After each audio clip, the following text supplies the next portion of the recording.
You're listening to Fatespinner, a Witcher actual play by Hallowed Haven Studios.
We join the adventures of three men, a traitor, a witcher, and a sellsword, on the way to Bannockburn. The road proves treacherous as a beast ambushes them near a river. Upon its defeat, the trio pulls a woman from its stomach. She barely speaks, but her name is Rúna of Kaedwen, and this will not be her last encounter with evil. The town itself is idyllic in the extreme, safe enough to lead the criminally minded Vellis and Rennen to suspicion. Vellis has come for business. Claiming to be a merchant, he wants to expand his employer's criminal network. Instead, he becomes entangled with the local leadership, the Greyburn family, and finds his deadly ex-wife has already arrived with motives unknown. Rennen focuses his investigation on the strange magic of Bannockburn, and learns of a connection between the riddling wraith out in the fields, the elusive third sibling of the Greyburn family, and the threads that seem to descend from the moon, protecting and containing those who linger in the town too long. Hazel seeks news of his lost love, but finds a treacherous seamstress in the service of a necromancer, who unleashes undead against him from afar. The mage nearly kills Hazel with a poisoned gem, but the local apothecary manages to save his life and becomes a haggard point of contact for the trio going forward. The protection of Bannockburn keeps the darkness away as Vellis tries to understand the complex knot of magic that binds the town. Rennen chooses a simpler approach and moves to assassinate Elias Greyburn and end the bargain that binds him. Elias survives, but the spell is broken, and the undead descend in force, barely repelled by the trio and a ragtag militia. With the protection gone and their welcome worn out, the three return to the caravan and make for Kaedwen, the necromancer, and greater dangers yet to come. Hi, I'm Overthinker, he, him, playing Vhal, the human merchant, also he, him. Hi, I'm Bloodied Porcelain, and I'm playing Rúna Ákisdottir, the half-elven Crow Clan druid, and our pronouns are she, her. Hi, I'm Stabbykins, and I'll be playing Hazel Renfield, the human man-at-arms. Both of us, he, him. Hi, I'm Vironz. My pronouns are he, they. I play Rennen Cigon of Etolia, the Witcher. His pronouns are he, him. And hello, everyone, and welcome back to Witcher Fatespinner. We're entering Season 2, and I am surrounded by a lovely group of players. And everybody, how are we doing this evening? Well, apparently I fucked up the intro, so. Hey, you know what? I did too. I'm having extra caffeine, so I'm great. As long as we're caffeinated and ready to go, that's all that really matters. As we enter back into the continent, it's been about 3 weeks since the events at Bannockburn. And the surrounding countryside, the closest town to that was actually Flotsam. And they had a few people enter town over those few weeks. People confused, not really sure what's going on. But they told small tales of being in Bannockburn and not really remembering almost where they're from in a lot of ways. They remember their previous life vaguely, but it's all kind of a fog. A lot of them have been there for decades and not really sure why they didn't leave. And there are a few people who came down from Flotsam to kind of investigate the actual town to find not what the people who left described as a vast green farmland, but it's what people always thought Bannockburn was. The entire area is now a vast marsh with almost no way to actually farm it. Mm-hmm. But that's not where we are now. It's getting towards the end of summer as we enter Kaedwen, which is a land of... It's an old country, ancient in its roots, and just some of the hardiest people on the continent. It's gone through so much in its time. And you can feel that as you're going through plains, crossing rivers, going through the woods. Once in a while, you might see someone accidentally chip over an old rusty sword that just happened to be lying on the ground. You'll never know what battle it's from. Even if it was from a battle, it might have been brigands or someone just falling prey to some monster that was around because the Witchers, fates know where they are. But that's not quite where we are in this moment. As we are in the woods, and it's roughly mid-afternoon, the sky is overcast with clouds, and there's a fog rolling through the woods, a very light one, not thick enough to obscure your vision, but to give you pause about why it might be a little lower to the ground. And we hear the sound of footfalls going through these woods. The trees aren't that close together, but the trees are tall, old, and ancient with moss growing on one side, a few boulders every once in a while, large gnarled roots that go up and down. It's very spread out and open. You can kind of see your way through it. And weaving his way through those trees at high speed, we see one Rennen. Now, Rennen, you know the fate of a Witcher at times is to do something that's unfavorable. And you know that the people surrounding that incident aren't always, even if they're victims of what happened, they didn't like the way you did it or how you went about it. But one man made a promise to you that he would see you dead. As you are running through these woods, and you hear the sound of the 20 or so mercenaries that have been chasing you for the past week.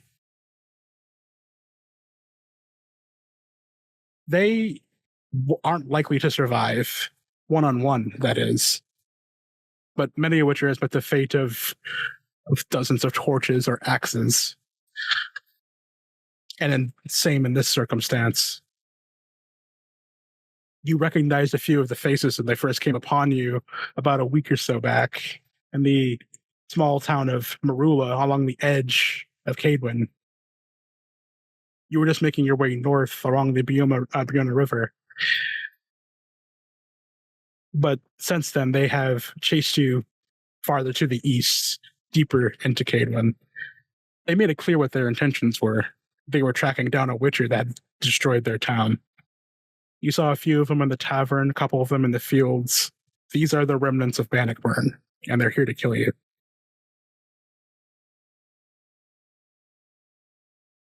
Not the first time.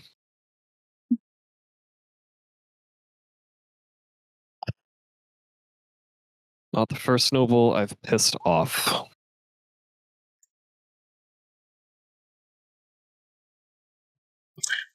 But to make matters worse, at least to you,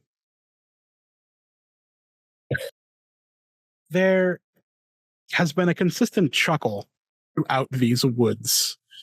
And you remember this chuckle well because it's the same chuckle of a being that understands what it was offering to you because you denied it and essentially told it to fuck off several times and that you would never join it. And the chuckle has been following you for the past few days, laughing at the fate that you've chosen for yourself. And you know the specter has been somewhat nearby, waiting to see if you'll meet your end or not.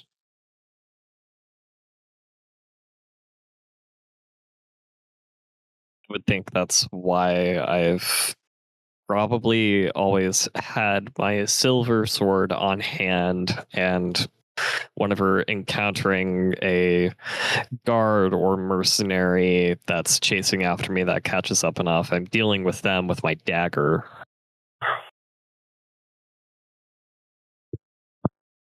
Because silver's not going to work on them as well as it would work on the specter, and that fucker, if it gets close to me, is going to go down. But as of now, they are about I'd say the reason you know how close they are is purely because of what you're hearing, but they can't see or hear you. They're maybe a league or so behind you, but they're not being quiet. That's not their intent. Even witchers get tired. Yeah. No, they're waiting it out. I'm gonna keep pushing myself to that brink of almost exhaustion, and then when I feel I need to rest, thankfully I have this meditation perk, this well-being aspect of it, I guess, to where I can meditate and still perceive, and or I can rest and yet still perceive everything around me.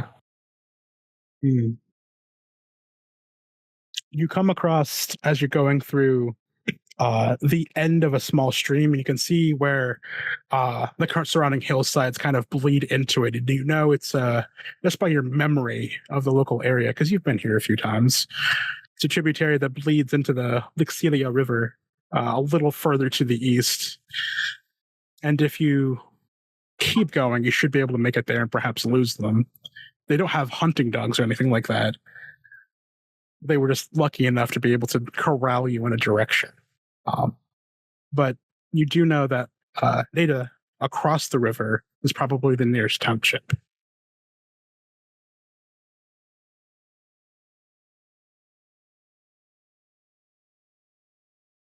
Do you keep moving? Yeah. Okay. All right. It's hard going. The afternoon kind of wears on. The fog gets a little thicker.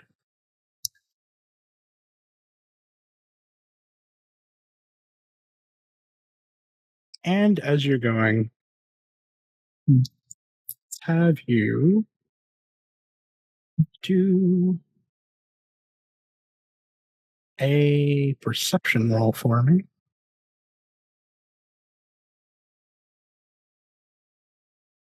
Is awareness in this system? No, I was asking for human perception. Oh, human perception. Can I die? You know, Can I just die then? Are you actually asking for human perception? Yeah, it was, yeah. Fuck. Gotcha.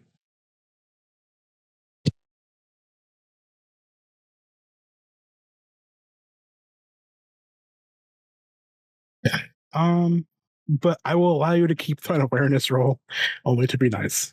We just got back. It's only been a few minutes. I'm not gonna just like. I heard perception. I'm going like, oh right, I got to remember what the translation is in this system. Yeah, you good. You hear them coming, but you can't tell their energy level just yet. You can't tell if they're getting tired. You just know they're about the same distance. But I am going to need an endurance roll from you.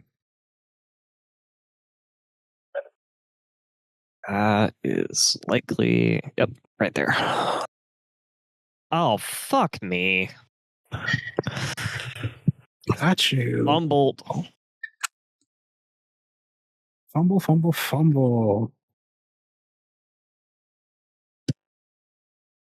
You've been doing this for 7 days.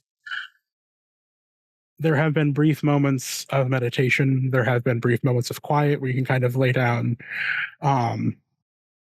But you get the feeling that they might be taking turns with groups to keep you hounded, if anything. One group camps, one kind of makes its way, and they kind of are staggering themselves so they don't wear out. But, even Geralt probably got tired after a while with something like this.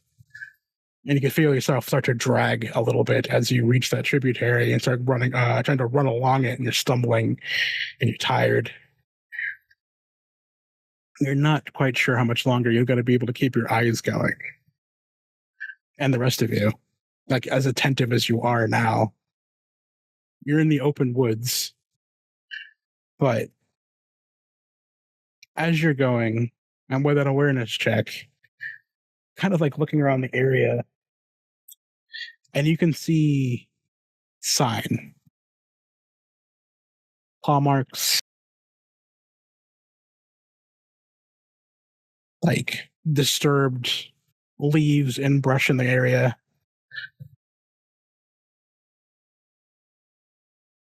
Nothing is near you that you can tell. Your medallion isn't moving. But something in the area hunts here.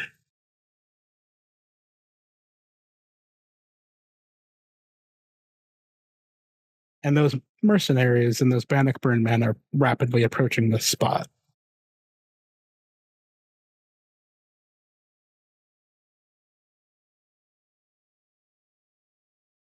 He's going to say to himself,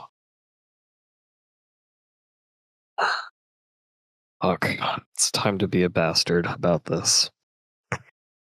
And he's going to, whatever he feels like hunts him, actually, if his medallion isn't moving, but something hunts, it's probably an animal. He's going to probably take some of his provisions and throw them in the path where he feels it's most obvious, where the soldiers and guards would be coming down. Do you make a Witcher training roll? Yeah. Any modifiers I get? Sure, have a 2. Why not? Oh, you're so generous.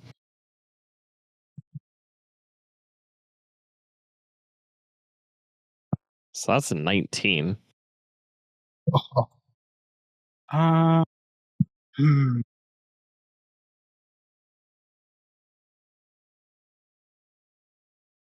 It's relatively open forest, but it's old. Whatever's here needs the water, but also kind of needs some cover, and the trees are tall enough that it might like to lurk up there.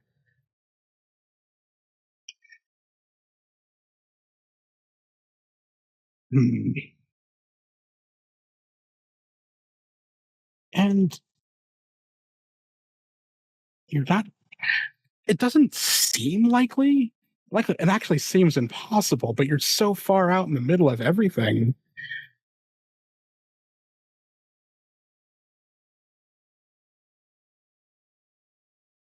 This might be a fiend. Oh, shit. Judging by the sign and the area around you, and the fact that it's not immediately here, you found its drinking location.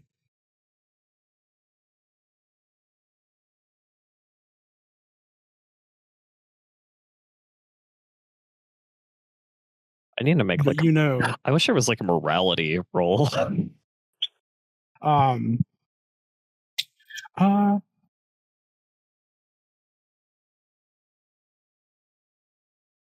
Yeah. But like fiends, this is straight out of the book, are intelligent as your average bear and never act without complex reasoning. You know, stay light on your feet. They have incredibly sensitive hearing, and loud noises such as banging on a shield or explosions of bombs can stagger them or get their attention. And they also have a fiendish hypnosis. So it comes down to you. Because with that endurance roll, you're not going to keep this up for more than a few more hours. No, I'm going to wait here. You're going to wait here. Yeah. And do what? I'm going to wait for the soldiers to come by. Really what I'm going to do. Okay. I'm going to wait here, but I'm going to set up a trap for the soldiers, but also slightly the fiend. I want to set up a trap to make a lot of noise where the soldiers can easily trip it, and then as the fiend is attracted, I'm gonna, and probably takes down a few soldiers itself, I'm gonna attack it. At the endurance roll you just made, I'm going to freely say you will be fighting at a disadvantage the whole time. Oh. You've been running for a week. Well, then I'm just going to make a trap for the soldiers and leave them to die. It's up to you. It's just like, you will be fighting at a disadvantage. You've been running for a week and you do not have, you're not prepped to fight a fiend. Yeah, you're absolutely fair right. Warning. Yeah. Mm-hmm. All right. How would you like to set the trap? God, I would have imagined that Vellis left him a little bit of coin. Vellis, would you have given him a little bit of coin? Only what I'd already paid you for work you've done. I think he ended up owing you money at that point then. What was that about a coin? Sorry. No, I'm just trying to think of what I can do that's going to make a lot of noise. I don't really have anything to make a whole lot of noise in my inventory. So I guess I just leave. I'm going to just try to press on for that 1 or 2 more hours and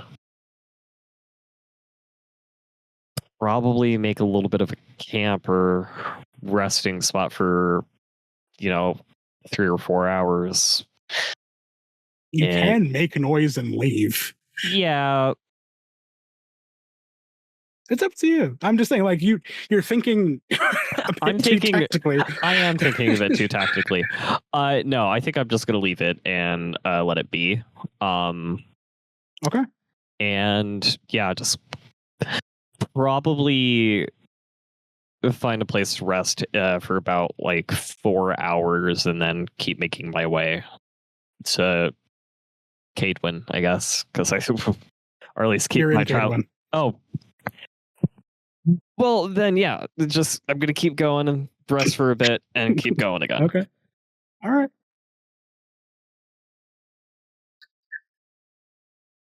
Well, let's see what happens there.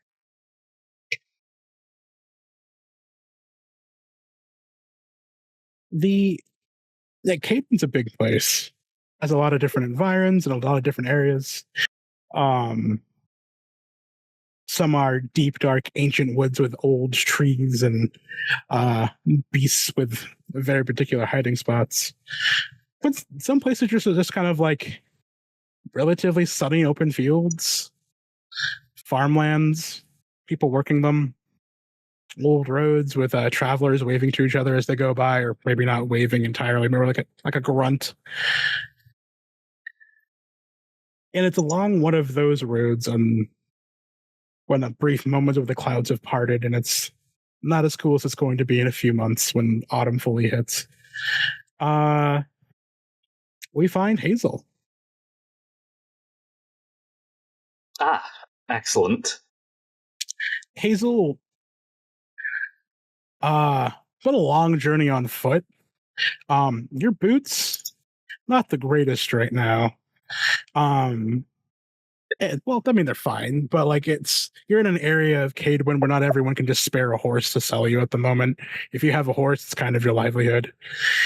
But you've found a few places to stay. You have coins, so people aren't afraid to like give you a bite to eat for it. The kestrel skull around your neck has always continued to have a pull north as you hold it. You're going in the right way, and there hasn't been any true danger to you as of yet. Your claymore does give people pause due to your significant height of either really short or really tall, and they can't tell by looking at you. They want to call you gigantic, but for some reason you're so diminutive. But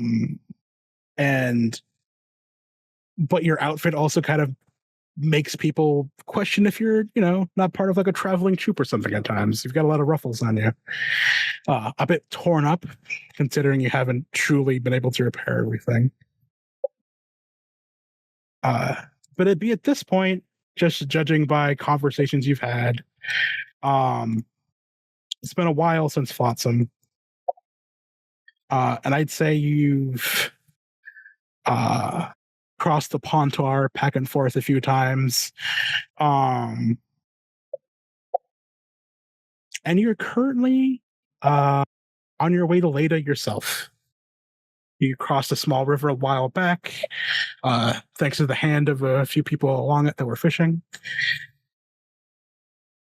You haven't really had company, except for a voice that you're far too familiar with, because it seems to be bored and badgering you every few hours, and the specter is usually nearby.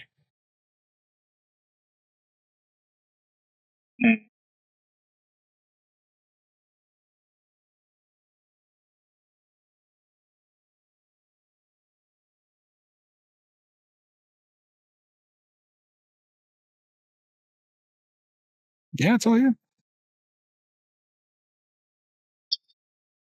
Right. So currently, is he on foot or like still crossing at the moment? No, you're on foot right now. You did cross a river a few days ago. Okay. All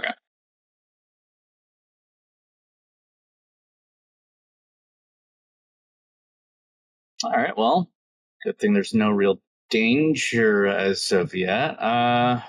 Well, I mean, what's the weather like right now? It's a beautiful sunny day in Kaedwen. Sweet. Yeah, he's just gonna kind of keep his current pace. He's not too hurried right now, and is mostly just kind of trying to conserve his energy as he continues his march deeper into Kaedwen.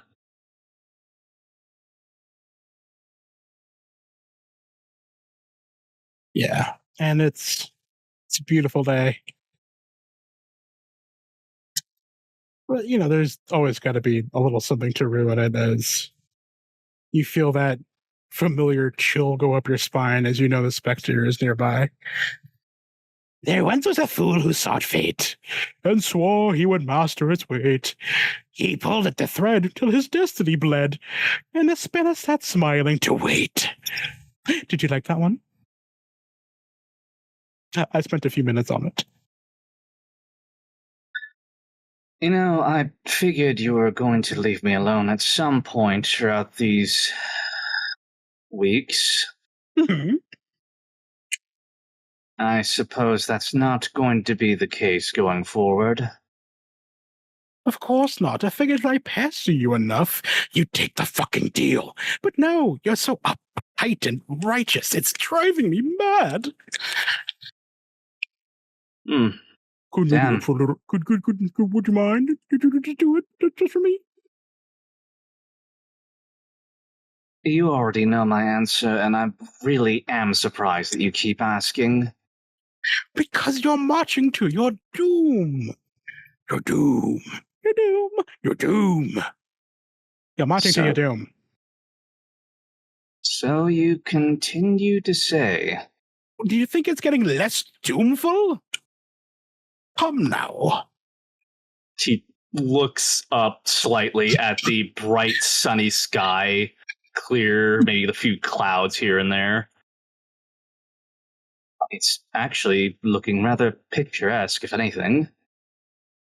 Oh, do you think every time someone meets their doom, it's full of gloomy? Like dark clouds, bats flying around, lightning bolts, and what have you? No, sometimes some people meet their death like that man over there.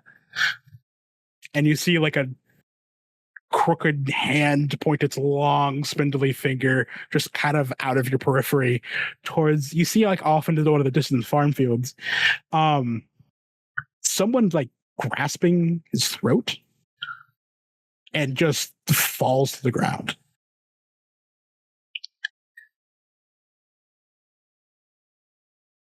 Jam that. Blinks a little. Jam that one.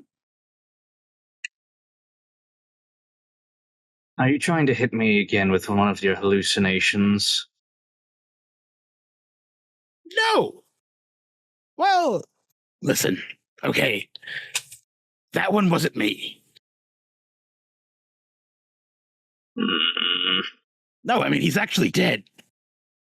You should really go check on him, actually. Maybe you can still save him, or do whatever you heroes do. Please, Hazel, go save the man. Are you sure there's not danger in those grasses? Sorry. I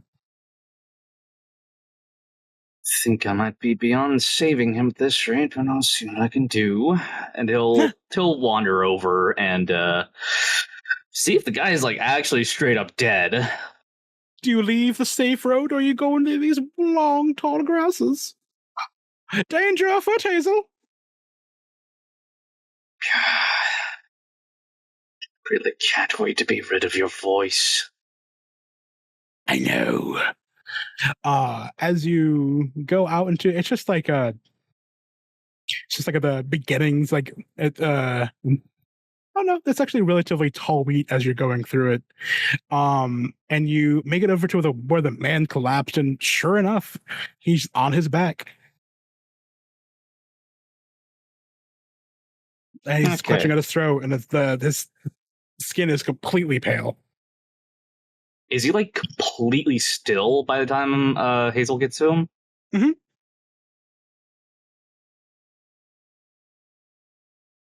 Okay. I can't tell you if it's a good idea not to wander into a field where a man dropped dead. Yes, well, I'm chock full of good ideas, aren't I? He will stoop down. He'll take a closer look and see if he can glean anything as to the cause of this sudden death. Sure.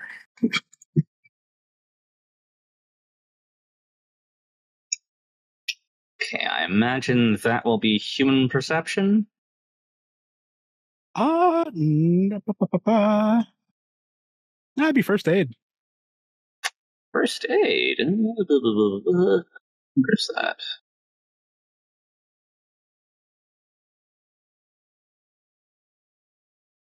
First aid. Ah, there it is. I have nothing for that. That's gonna be awesome.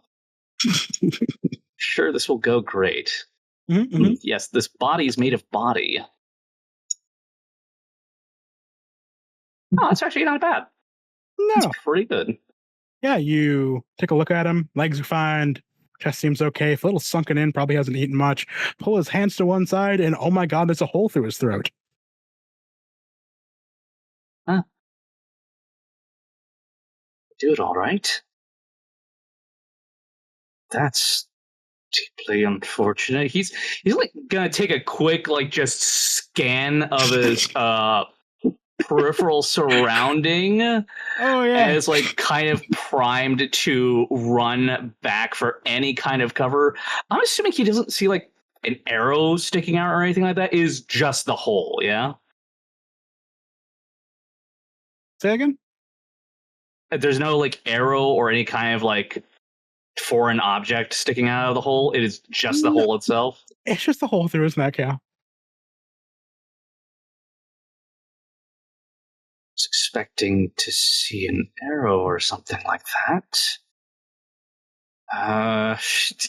He looks around his surroundings, actually. I'm assuming there's like no arrow on the ground either, having like over-penetrated. And you literally looked at him, he clutched his throat and dropped to the ground. There was no arrow. There was literally nothing else in the field but this man. What does the wound look like? Does it looks like a clean hole through his neck. Okay, just a like unnaturally clean hole. Yes, and it's just a hole through his neck. You can see the inside, yeah. There's no blood dripping from it. Oh, shit. He's going to stand up. And as he is putting himself back into motion, he is going to be listening for any noises or footsteps beyond his own. Because at this point, he does not trust he is alone. You hear nothing, and you see nothing.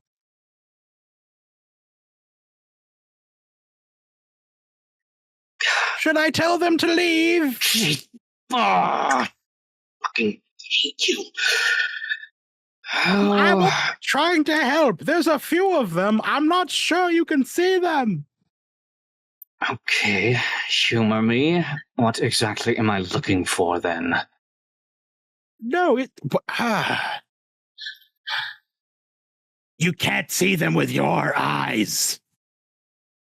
Fucking great, I knew it. Oh, what it wouldn't give to have a Witcher. And he's going to pick up the pace and... Roll an education roll for me, please. Okay, I got a little bit in that. I'm a bit of a smart boy. 14. Nope. Oh, shit. Oh, that's dire. That's actually really bad.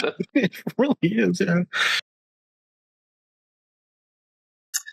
Well, let's see. Yeah, nope. Well, Do you want any help? I'm quite versed in these, Okay. All right. You want to help? Yeah. Tell me what I need to know then. What am I dealing with? Well, I would suggest you start running. Excellent idea. He's going to start running. He was already like halfway primed, and he is booking it now. Yes, very good, smart idea. They're quite unfriendly. In fact, they're very angry at this point. Exactly. What is they? Oh, well, how do I put this in a way that you would easily understand? Actually, let me get out my book. You have to be joking. No, would never joke about your life, Hazel. I'm quite invested in it, actually. I think you still would joke about it. Of course not. There's no chuckle in my voice at all. Oh, yes. I believe they're called Noon Wraiths. Old legend, in fact. The Noon Wraiths. Fantastic. I thought... Roll another education check with a +4. Okay. Goes for a nighttime kind of thing. This is bullshit. No, this is specifically during the day. 17. Cool. Some say Noon Wraiths are the souls of young women who got killed right before the weddings. Come back as horrid, white-clad wretches that haunt the fields when the sun is highest. Folks say they're smart, just driven mad with grief and revenge, which makes them kill anything they see. And they usually don't kill with claws or teeth, or the like legend says they enthrall you, yell with dark magic to make you dance with them. You only stop when the sun goes down, but you'll be long dead by then. Rudolph Casmer. You know, it's cool. Don't worry about it. You should run, yeah. Fantastic. He is going to run so much faster. Mm-hmm.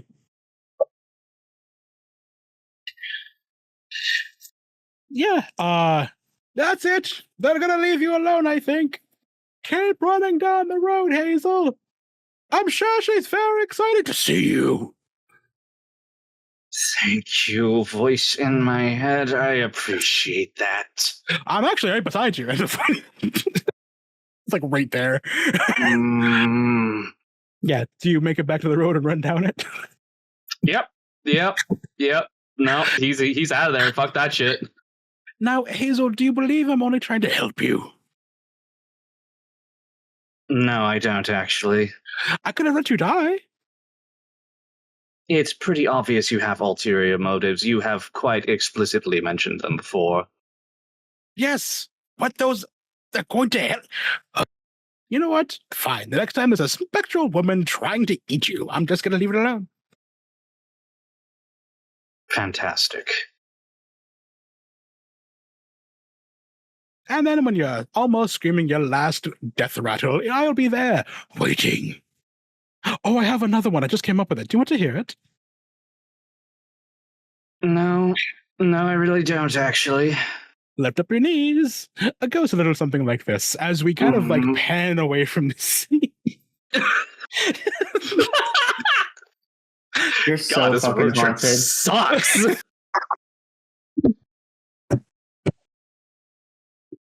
God, could you be more haunted? Bruh, could you be Apparently more haunted? I can if I'm running into noon wraiths. Those don't haunt you. They haunt areas. Yeah, well, don't be so sure. This one might be particularly... Hazel's beautiful. Hazel's beautiful. All right. So, as we go away from that, we shift a little bit farther south. A little to the left. Going through a different field. As the sun is still at its highest point. But this is just grass. Like rough grass and brush and stuff like that with a few patches of trees going through it. And going down that path, in a very familiar wagon just creaking its way through with a very sturdy horse that has outrun giant monstrosities, we see Vellis.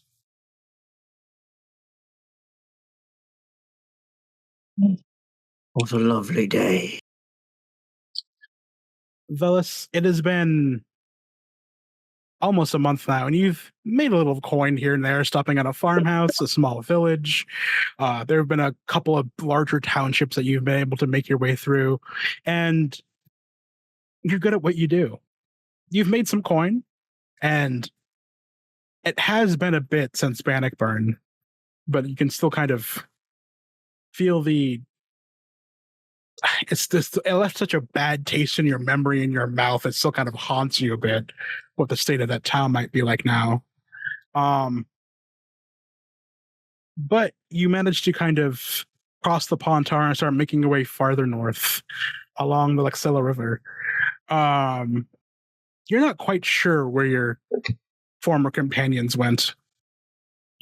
And you can't tell. Well, I mean, the Witcher was under your employ, but like you never had to pay him, so that kind of worked out. I paid him. I just fired him when he fucked up. Did you actually ever give him money? Yeah, He was getting coin from me every day that he worked for me. He just spent it on, I think, silver knives. I got You guys silver. have sworn- paid? I don't. We're gonna have to look at that. I don't think you actually gave him money though. That's just me though. I thought you were just like buying stuff for him in lieu of That giving him also money. happened. Yeah, Yeah, we'll see. we'll see. You got plenty of coin yeah. though.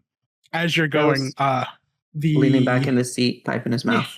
Yeah. Serana's in the back of the carriage, just full on sleeping because the sun's kind of coming down. It's warm. But it's a quiet day.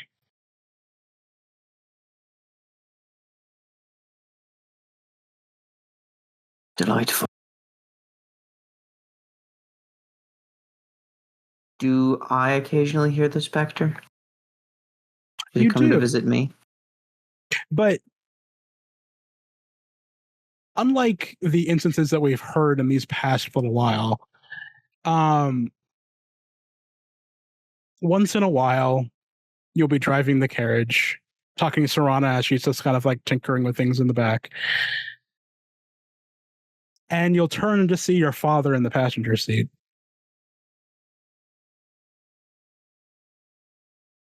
Just looking at you with the half-frown smirk that he sometimes wore when he was proud, but also like doubting you. You never really fully satisfied the man. Like, he was always kind of just like, you did good, but why didn't you do better?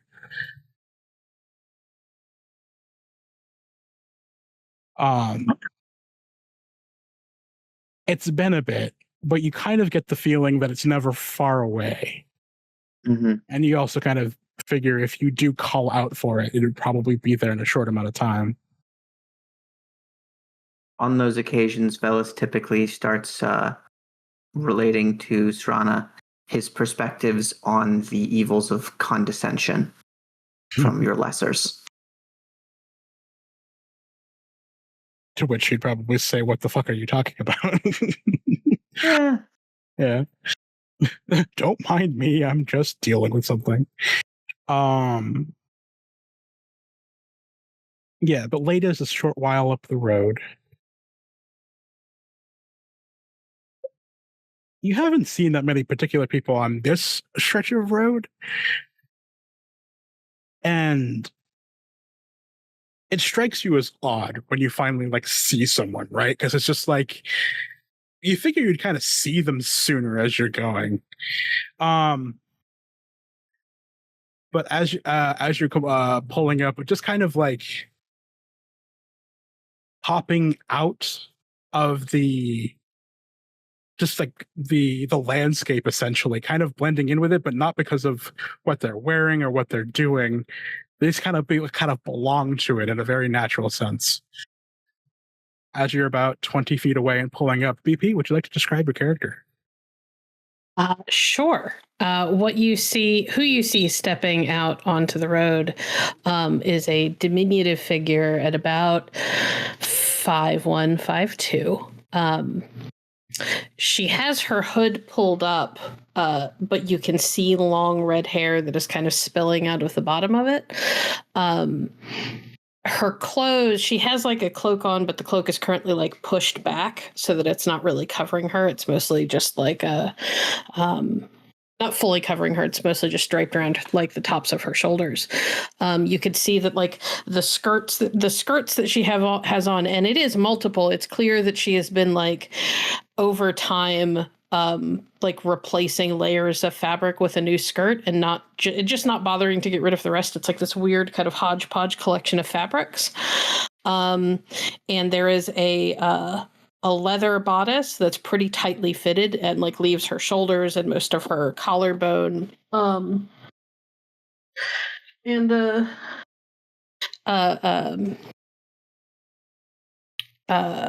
Cleavage exposed. Her arms are pretty exposed except for bandages along the top on either side.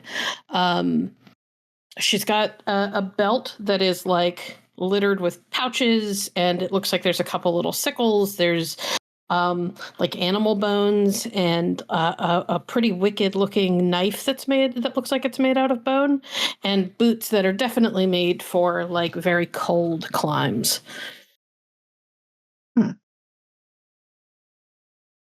Vellis leans back and says quietly to Rúna, load the crossbow.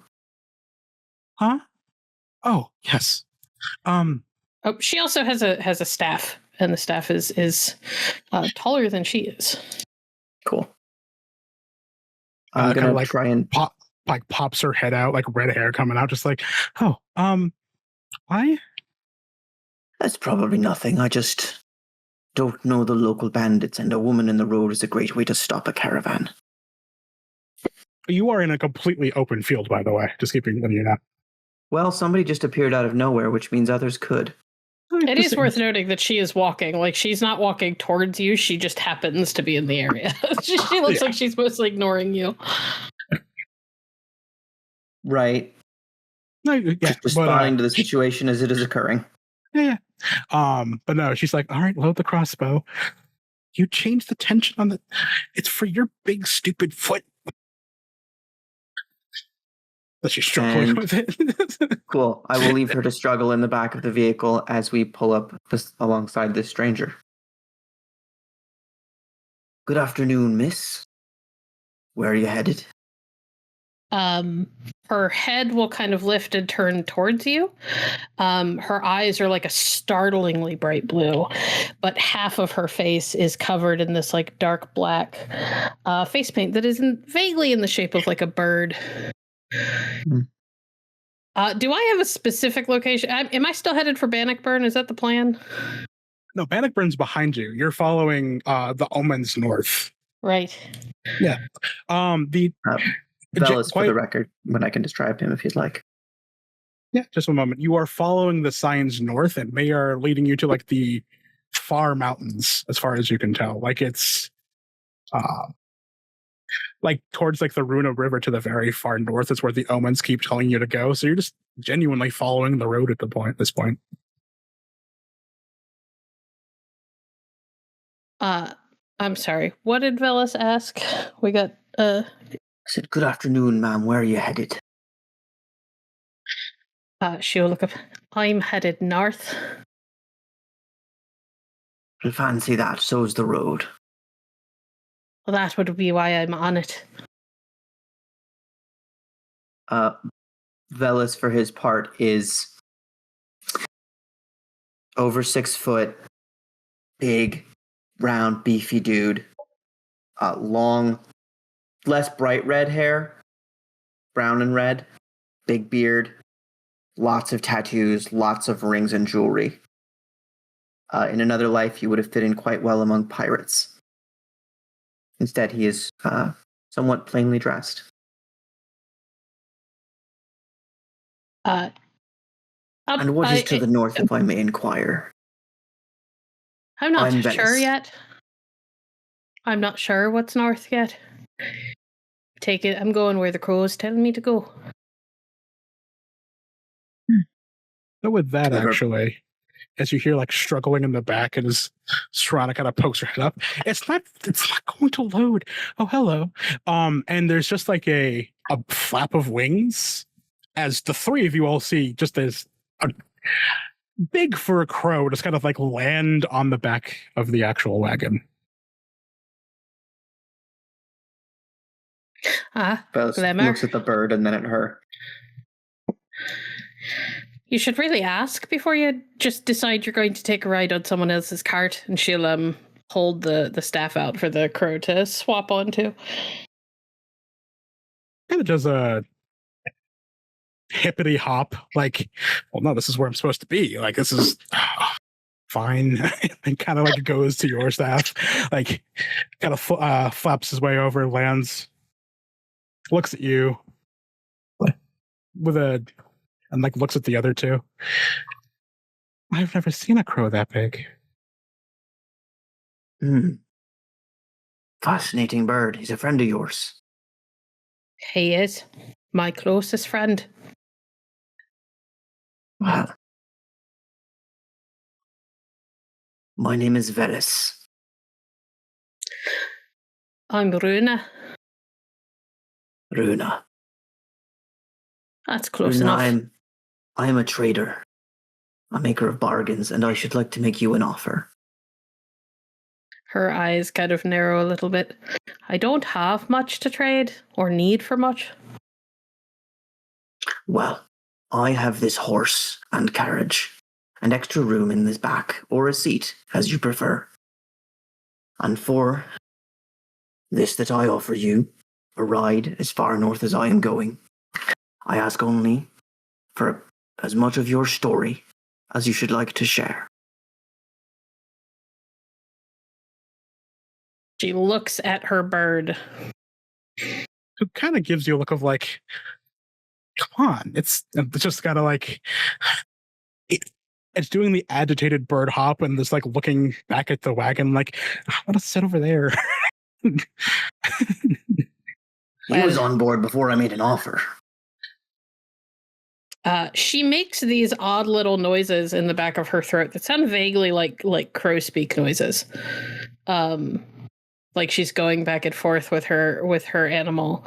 And then she looks down at the crow, looks up at you, looks down at the crow. The crow is doing the same thing, kind of mimicking her look back and forth. And then she goes, Glimmer says you're fine, so I suppose we can give it a try. Clever birds. They are. And he offers a hand to pull her up onto the wagon. She will take it. North it is then. She'll nod. She will also, once she's seated, kind of push her hood back.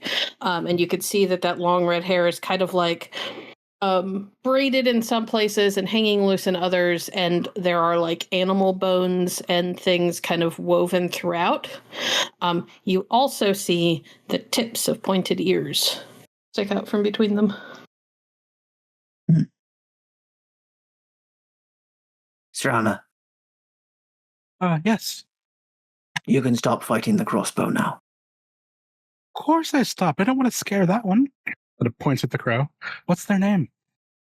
Glimmer. Well, hello. Kind of gives a nod. Like a sparkle or shine. She kind of makes a vague gesture with her hand. My people's tongue has got a different meaning, but I in Nordling. Here's a question for you, BP. How much autonomy do you give Glimmer? I mean, Glimmer is a familiar. He is his own thing. He's also, because he's a familiar, he's very bright. It is implied in her story he has a fair amount of autonomy, so if you want to control him, have fun. No, I'm just making double sure before I just do this. Yeah, go for it. Cool. With that and her curiosity, he just kind of like hops back to where he was in the back of the wagon and just kind of just looks down at Srana, who's just like, oh, wow. Very impressive.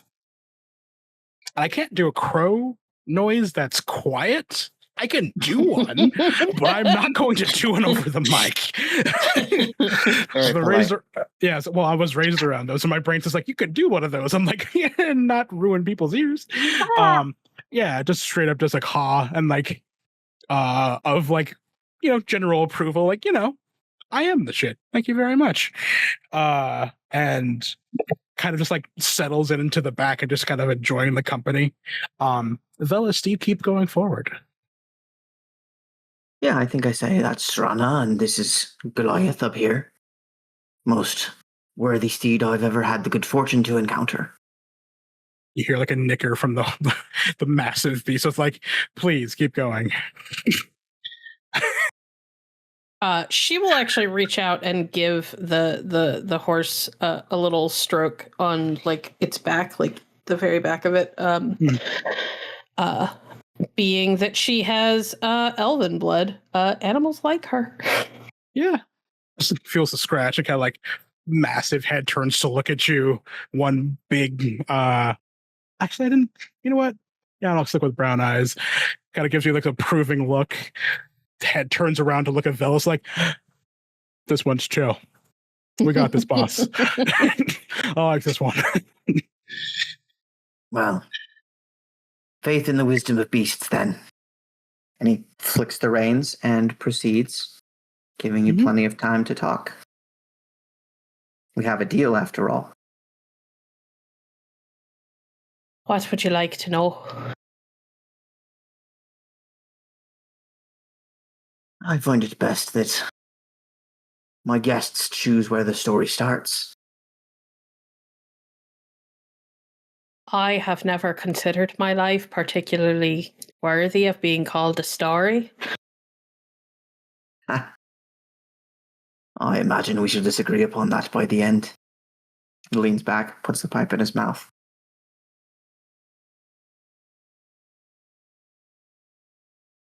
All right. The sun is a little bit. The sun is a little. It's the stun. The stun. The stun is a little bit past noon, but you know. And as it were, as the sun loaded down the sky.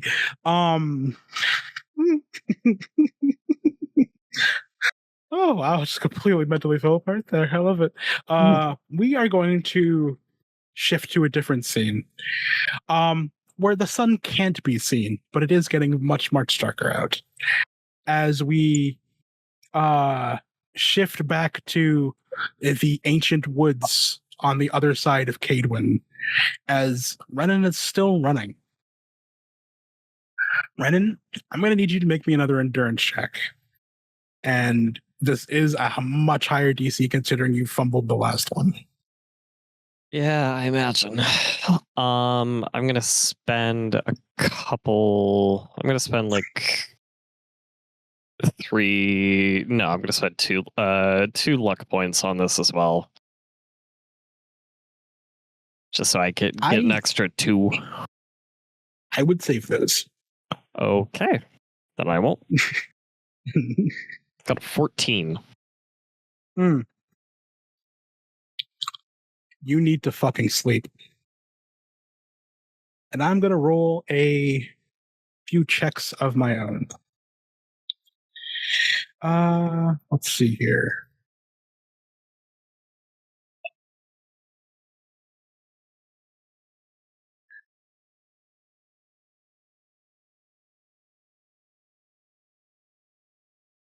All right. So, roll me an awareness check. Okay. Oh, for fuck's sake. I quit. I'm done. Gotcha. That's another fumble. The only thing that you can hear is the sound of... You fumbled by a lot. Yep. The only thing you can feel right now is the aching of your bones, the breath coming out that's all raspy. You've stopped to drink a few times with the swords in your back are feeling heavy for the first time since your training many, many years ago. And as you're running and as you're going, these woods haven't been loud except for the distant sound of those men. But even now, you're having a hard time hearing them. And the woods are quieter. Roll me another awareness check. All right, come on, dice. Don't fuck it up again. That's more than not fucking it up. That's making up for the fumble. Great. All right. You think all of the gods that have ever been around for you, especially in this moment, because you can't hear anything around you, but you focus on yourself for a brief moment and you can hear yourself breathing. And it's only in this moment that you realize how exhausted that you are. Because you feel your medallion going. And you're not just hearing your own breathing in this moment.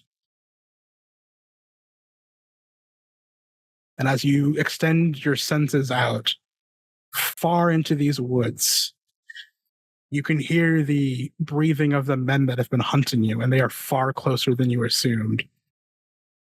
But with a crit, they're behind you and approaching a little less than, like, call it maybe half a league away. But to your left, as you're running, there's a much deeper breathing sound. And it gives you chills. Shit.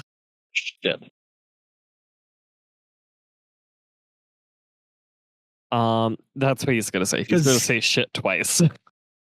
Because as you're going, you realize a few things that you're remembering talking about the monster that I described being a fiend. They are very sensitive to loud noises, but in your own exhaustion, there's one thing you didn't consider as you're going through these woods. You're running through a very loud open space of woods. You yourself are not being quiet. I'm going to very wearily ready my silver, but also look for a place that I can technically hide and make noise to lure the fiend closer to the people. How? So they're half a league behind you. That's in a direction you can't determine right now. Yeah. Other than, they're just behind. And they're approaching you. Okay, so we're going to do this. I kind of just want to wait for it to be in the middle of the chaos. I'm just going to help you real quick. We're going to do this. Cool. We are going to put you here.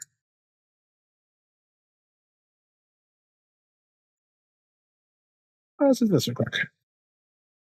All right, let's get the drawing tool out here. Visual aids. Draw. Make this black. All right, you're here. The sound is coming from right here. They're behind you. A fiend, there. Okay. Is there not a way for me to kind of pull in that like go that direction, call the fiend over, and kind of let the humies kind of die? You can certainly try. Because that's what I'm thinking, is that I go back over to the right in a right angle, lead it back towards the humans, and then kind of make my way out. Because this thing is clearly hunting. It is. So I'm gonna very exhaustedly, still keeping my silver sword drawn just in case I'm fucking ambushed, because shit happens. Kind of go off towards away from where I can hear the fiend breathing, but closer to the humans. And when I kind of feel like they're equidistant from each other, I'll let off a humongous yell. And I don't want to do that again because I don't want to break my chair again. Okay. Just to be clear, I'm just going to do this for you because it's going to help your planning. This, like I said before, you're currently, let's call it right here. There is that tributary that's running along through here that's easily crossable, but it is there. But these are also very open woods. There are a few rocks and boulders every once in a while, but these are very open woods. I understand. So how would you like to go about this? Are you trying to sneak? I think once I yell, because I don't imagine they'll see me right away. But if I yell, then yeah, I would like to actually climb up a tree and hide. Actually, I'm going to do some path for you real quick.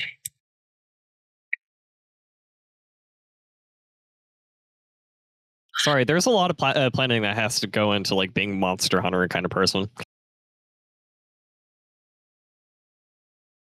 Yeah, no, just making sure I'm giving you all the information to do this because you are monster hunting in this moment. So half a league is about a mile and a half of just kind of like they might be able to see you through the woods, but the humans. But you can still do this. Yeah. So if you're trying to go that way, this would be a stealth roll to make sure they don't see you. Yeah, I'll do that. Okay. Make me a stealth roll, please. Yeah, no, I just ended up opening the wrong window. You're good. I'll give you a +2 because you just traversed the area and have been kind of looking at it despite being exhausted. 21. Okay. You dragging your feet nonetheless, do manage to make your way. How far do you want to go, and how before you wait for them? Because they're running towards you, so they're basically trying to find a spot to hide, because this is still like a mile and a half as they're rapidly approaching you this way. So they're going to catch up to you before you reach the spot. Yeah. So more what I'm thinking, just based off of what you drew, is either I don't think hiding in this spot right here is a good idea, or hiding in that tree, or whatever. So I'm thinking here, where I did the X, that tree or rock or whatever is where I'll hide, while I'll shout and then attract the fiend over. Okay. You do get over there in time. There's plenty of time for that. As you're laying in wait, you do hear them approaching you rapidly. Because they rolled really good, and they are following your trail because you're leaving one. So I've been painting a word picture. It's a vast open forest. There's about a mile and a half between everybody. Yep. You know what? We'll post this in the Patreon. Yeah, do you guys want to see our map? Yeah. It's the best looking map I've ever seen. Graph paper, and we're in fucking third grade. This is where the Pokemon are. All right. So you run off to the side, and you're running away from the tributary. It's about call it half a mile in the other direction, and you manage to find one of the massive trees that are around you and climb up a bit. How high do you plan on climbing? I'll probably. How tall is it? Because my brain is going like, I'll climb 20 feet. Like I want to make. I want to go like a decent way high up. If you're trying to get into the foliage, these are very tall old trees, and that's why it's so open in these woods. Yeah, because they're so spread out far apart, but they rise up tall enough. If you're trying to get to the top and hide, that's about 80 feet up. I just want to go into like where the maybe a foot or two above where the foliage like starts. Make a roll. Yeah. Physique or. Yes. Okay. I was about to say athletics, but I don't think that's a thing in this. Oh, for fuck's sake! These dice. Ooh, These dice. Cool. That's your third fumble. That's amazing. Okay.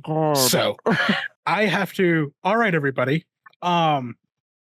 So in the fogginess of this forest, which is going to help you, by the way, it is helping you. In these, imagine the Pacific Northwest, if you will, as far as how these trees look. Ponderosa pine-esque, so the foliage is pretty high up. Yep. Fuck me. The fog is rolling in, so it's kind of roughly covering the forest floor. It's getting a little bit thicker as the entire woods are slowly getting filled with the sounds of dozens of trudging feet calling out, "Is he over here? Do you see him anywhere?" "No, but I saw these tracks. This branch is broken," as this group of men are just marching their way through this forest.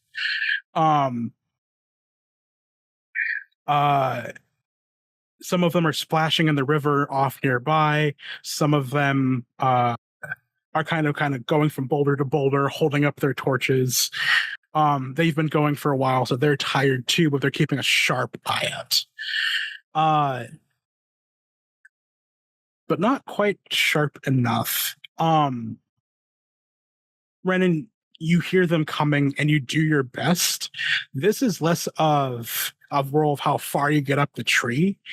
This is how long you can stay up there in a sense. You do get up there. You're holding on as tightly as you can, but you feel your strength waning as you hear them slowly approaching from underneath.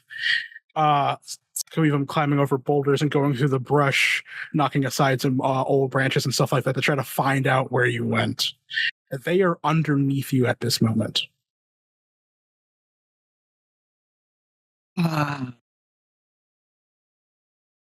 And I got to make my noise for the fiend too, right? No, not No. yet. Okay. You Well, got up the tree. Yeah. You know what? I guess this is where we're going to make the noise.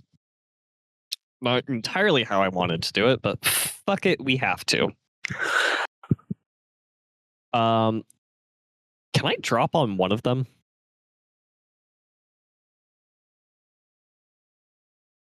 I don't need you to be benevolent enough for me to like stab my way through them, but I just want to like essentially fall on one of them and roll off.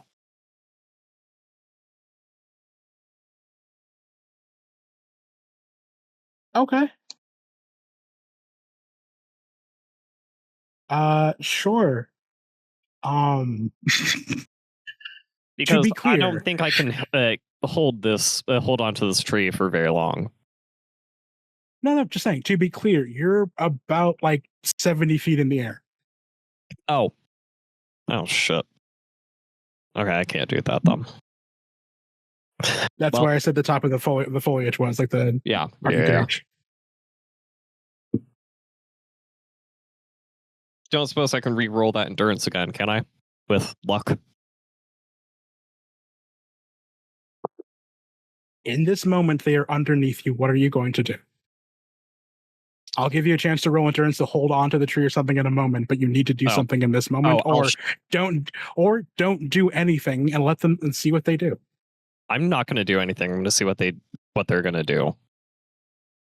Okay, roll another endurance check, please. I am rolling it with luck points this time because fucking hell. Tired of these rolls. 18. 18. All right.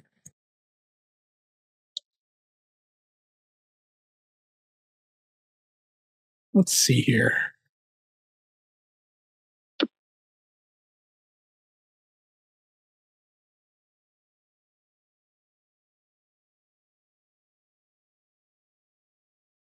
They are mingling their way through.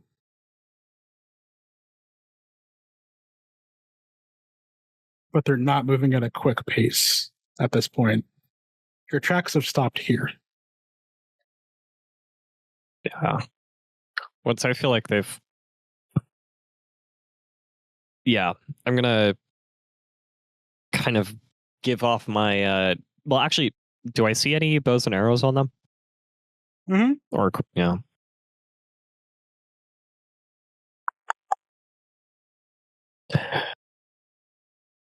I mean, is there a way to... No, it's a fiend. Oh, what do I do?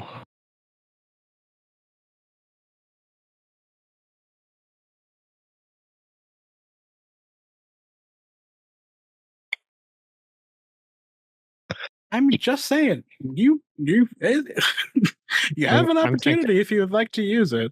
Yeah. No, I'm gonna... Yeah, I'm gonna take out my sword and essentially I'm gonna use my knowledge of the human body being able to take impacts. Because humans are squishy, but in a good way. I'm gonna take out my sword and drop on one of them while also shouting, because that's gonna attract the fiend. And if I can cause a lot of confusion and then run, then I think I want to do that. Okay.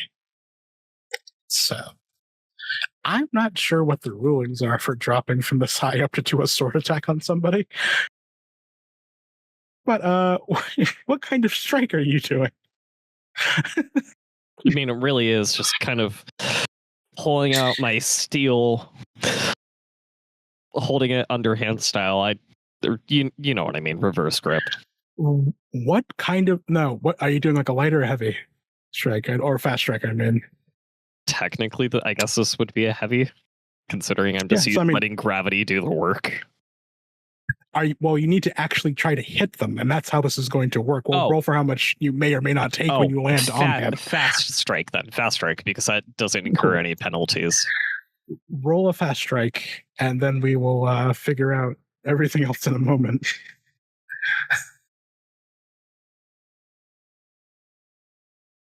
Okay, 25, 24. Okay. Describe how you fall from the air and kill this man. Yeah, I'm just going to kind of, while holding the tree with one arm, or holding on best as I can, kind of reverse grip, strain, and pull out my steel in a really uncomfortable manner. And then I'll kind of push myself back from the tree and let myself fall as I then kind of grab the sword with my other hand as well and just thrust down as I'm still falling. Even though it's not really going to do anything, it's just going to offer that pierce a little bit quicker and make this more of a merciful death than how shameful it really is going to look.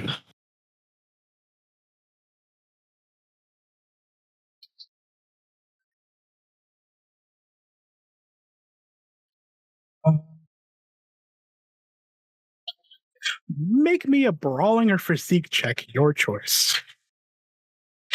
Brawling, please. Yeah, go ahead. I'm just gonna roll this as a charge attack, I guess. No, bro, make me a brawling or physique check, please. I know. I'm telling you, for brawling, it makes me pick an option. Oh, okay. Sorry. I was like, what? Yeah, by all means, my bad. I haven't done that myself. Okay. Well, he auto-fails this because he doesn't know what's happening. So I'm just going to use a few different rules to make this work. It's still weird. Oh, absolutely, it's weird. Mm-hmm.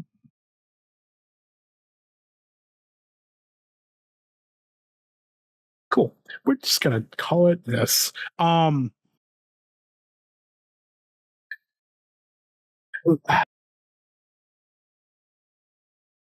You're a tough cookie. I am actually a pretty tough cookie. You are. Roll me a body check.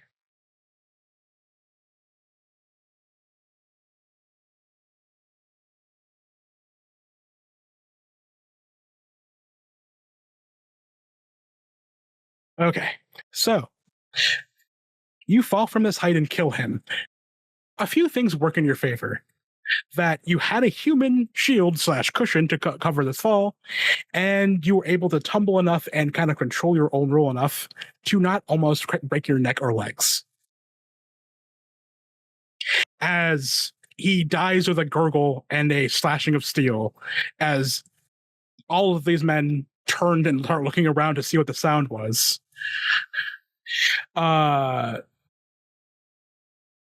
They turn to you and see you there, and there's like a stunned moment of silence.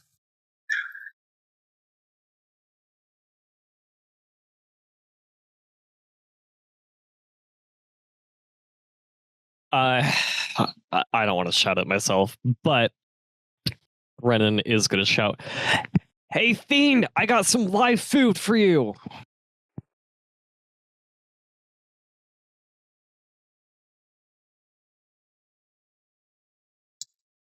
All right.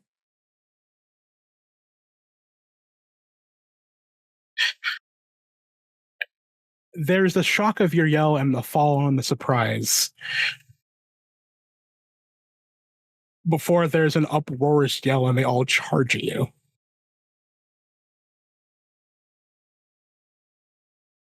Yeah, how many of them are there? I'm imagining quite a large amount. Like 15 to 20 people? Yeah.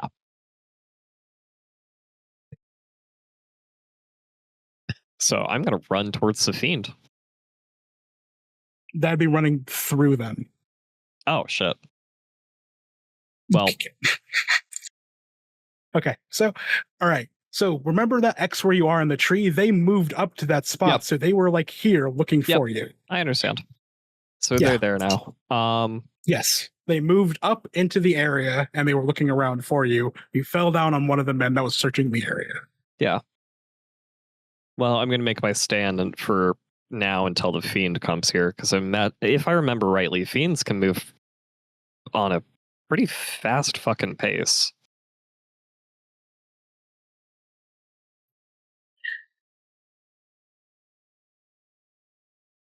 I'm going to tell you plain, if you try to stand your ground, you're probably going to die. Okay. Then I need you to suggest what I should do, because my options are to stay and fight or I run. thought you were going to run after you did this. Yeah, because I was gonna say I want to run. I want to run. I want to lead this fiend on, like, I want to bring this fiend over, and my plan was to kind of like juke the fiend, just kind of go like, fiend comes here, and then I go off to the side. Like, the fiend comes in, and I duck off to the side and let it have its food. So if I'm able to run, further towards whatever direction I was originally heading in, then I want to do that. And I'm pretty sure I remember rightly. Fiends run quick, and it should start being able to take out the humans behind me.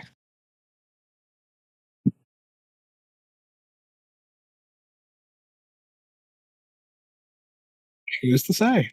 I'm just trying to let you know, if you stand your ground, you're probably going to die. If you would like to run in any direction, the direction you're heading in, by all means. Yeah. If you stand your ground, you can do that too. I'm just letting you know. I will run in the direction I was heading in, and then hope and kind of plan on how fast fiends move. All right. For the fiend,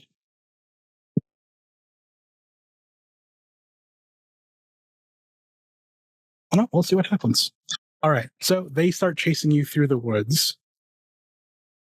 As that happens, and the yelling starts, and there's the sound of heavy feet hitting the forest floor, swords being drawn, arrows being knocked, as they're all shouting, "Get the monster! Get the bastard! There he is!" And they're all chasing you through the woods, just making a massive roar as they go after you. I'm going to make a roll of my own.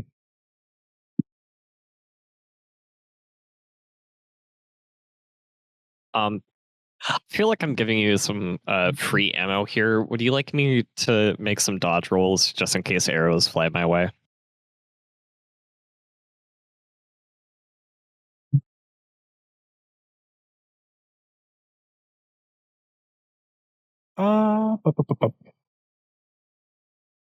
No, I would like you to make another Witcher training roll.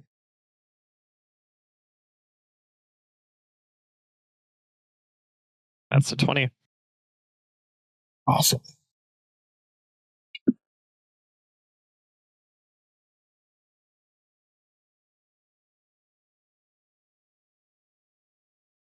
All right. And give me an awareness roll. I'm really glad I increased my Witcher training before. I'm so happy. Cool. All right. So everything you know about fiends is going through your head. As you are running through the woods, you're exhausted, and you feel that your body isn't quite up to everything that's going through, and you just can't quite pick up on everything that's going on around you. Give me a dex save. All right.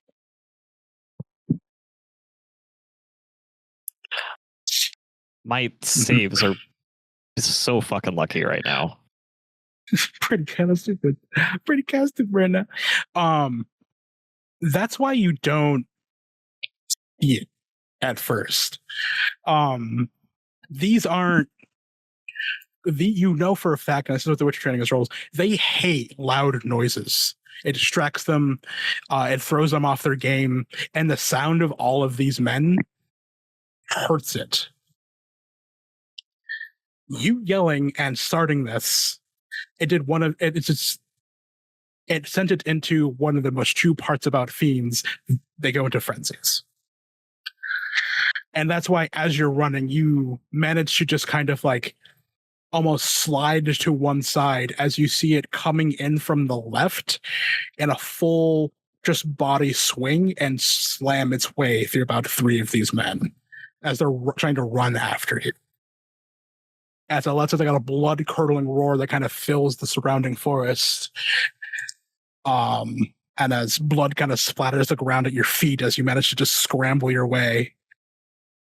We're going to pan away for a moment to a beautiful sunny day. How you doing, Hazel? Oh, well, there's a dead guy on the road with a hole in his throat. I'm currently running for my life from what are apparently called noon wraiths. Ghosts in the middle of the day are apparently a thing, but, it's good weather. And there's something like a jaunty tune from a spectral friend to really help you along your way. Oh, God fucking damn it.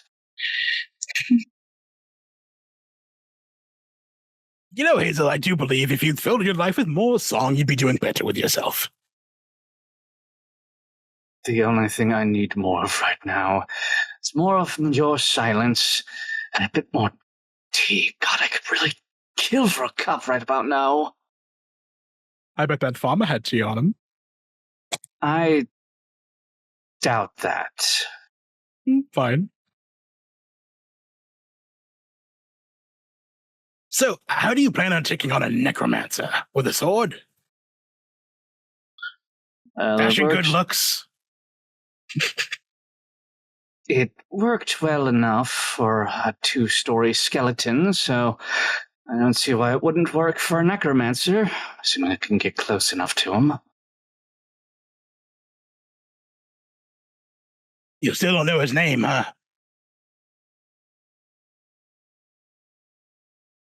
Yeah, I could have sworn I've heard it a number of times, but it keeps slipping my mind, admittedly. It's like Vuo, Voodoo, Vu... something or other. I wouldn't make a necromancer angry. That's just me, though. I find them quite boorish. I think that might be one of the few things we actually agree on. Now, if we could agree on the one thing I'm actually here for, I desperately appreciate it. And I'm not going to take you up on that offer. To explain why. You keep on giving me these bullshit heroic reasons, but I know what you really are. Really now? You're just a man who can't let go of a love who left him. And there's plenty of men like you.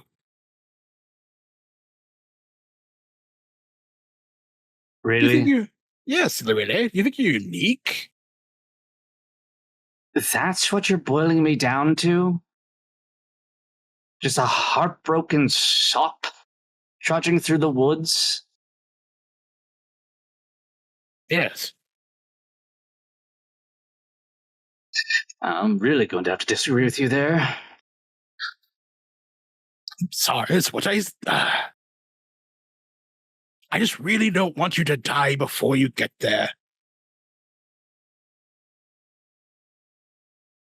And you keep trying to phrase it like you actually care about my life and well-being, and not just whatever you can actually get from the depths of my soul. Yes. Did you think there was a... Hazel, the depths of your soul are tied to your health and well-being. I want them both to thrive. Be luscious. Be tasty with devouring. Not the last part, but really try to help you with it. Listen, if I didn't want to help you, I wouldn't tell you there was a crossroads coming up. Okay, this ought to be good. I told you about the... Fine.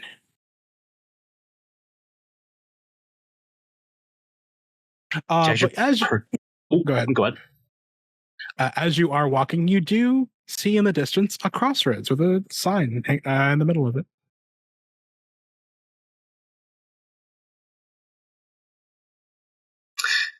gonna like just kind of give a brief glance at his peripherals, make sure there isn't like, oh, I don't know, fucking crossroad devil just kind of hanging around, also getting ready to make him an extremely shitty deal.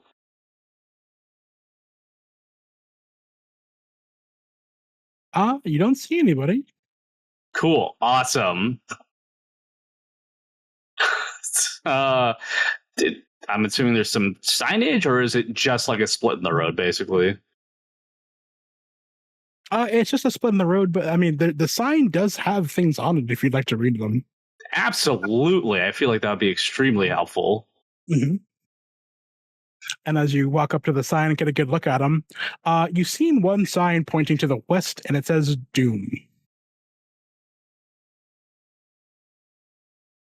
His eye just fucking twitches. What does the other sign say?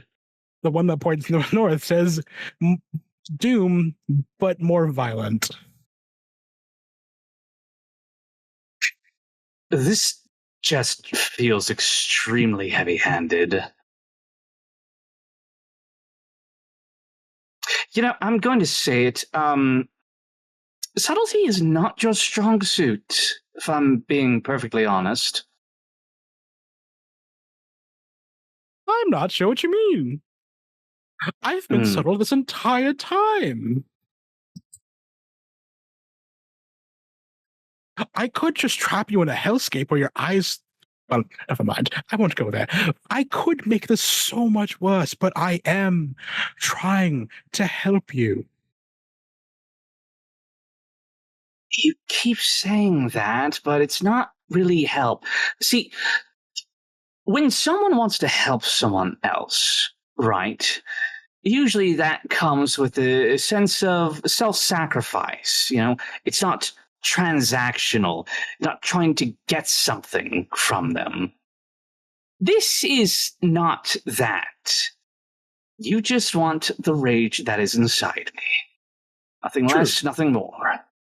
Exactly. But I am going to say this once. If I wasn't trying to help you, I wouldn't have pulled on this particular string to make your life much easier. Do your feet hurt, Hazel? I'm sorry? Good thing I found Daddy's boy. As the crossroad sign just kind of shimmers, and you feel that chill in your spine go away. As the sign points to Leda in the north, which is kind of where you've been heading the whole time. And you can hear the sound of horse hooves kind of coming down the path that's heading west. Thank goodness. I have been dying for a ride. Hello there, strangers. Spare a poor fellow a ride. Assuming that this is us, the second the other voice pops up, the second the other voice pops up, Rúna pulls up her hood again and hides her ears. Bold of you to assume it's you, considering what I've done to Stabby this whole day. But no, it isn't you. Just assume. Half of me was just like, that would have been amazing. But no, I have things to do today. But you do hear the sound of your old friend Hazel, Vellis, and you can see the 7-foot glimmer of a claymore that seems unneeded in the distance. Pull up beside him. Well, well, well. What an interesting day on the road.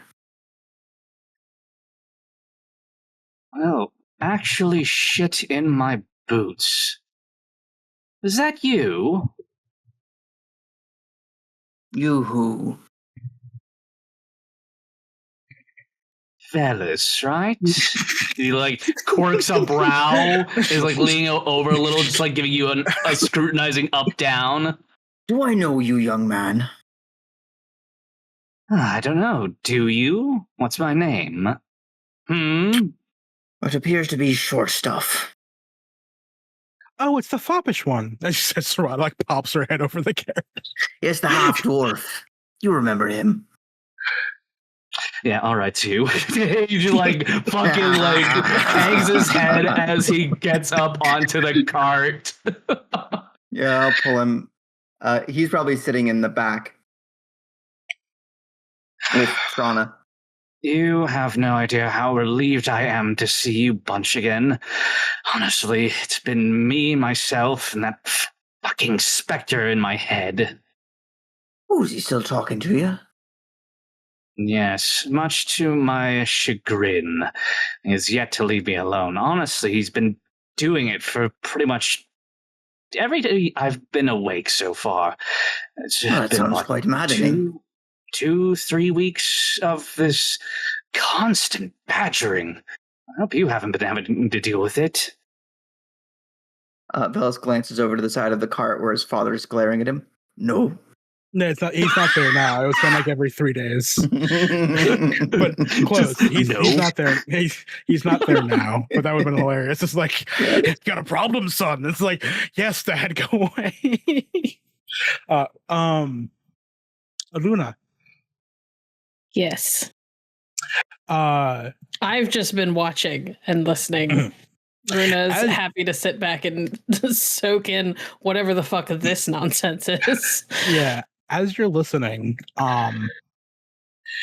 Glimmer has been staring at something in the sky very attentively the entire time since this individual first even appeared in the horizon as you approach, and he got in, just keeping an eye on the sky, just kind of turning his head around and back, but doesn't seem nervous. I will look up as well.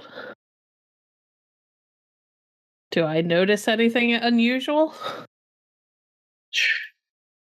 You do,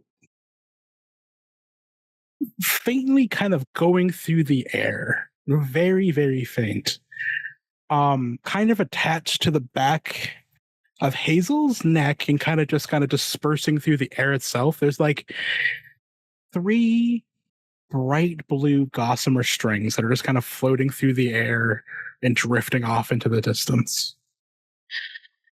I'd like to do a thing, please. Mm-hmm. I have an invocation for this. Rúna will lift, or she will reach over to one of the tattoos on the inside of one of her forearms, and she will murmur under her breath while she traces one of the tattoos with the tip of her finger. And I would like to use, what is the name of it? Nature Sight, which is an invocation. Mm-hmm. Which allows me to see creatures that are not natural to this realm. It allows me to see monsters within 50 meters, even through obstacles. Mm-hmm. I see them as glowing versions of themselves. And I will cast spell. Casting. Mm-hmm.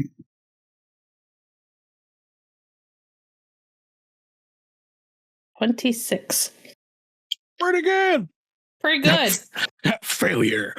No, just let's see here.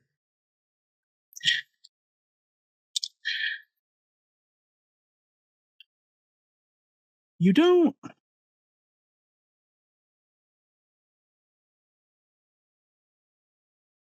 It's a really weird thing to gaze upon.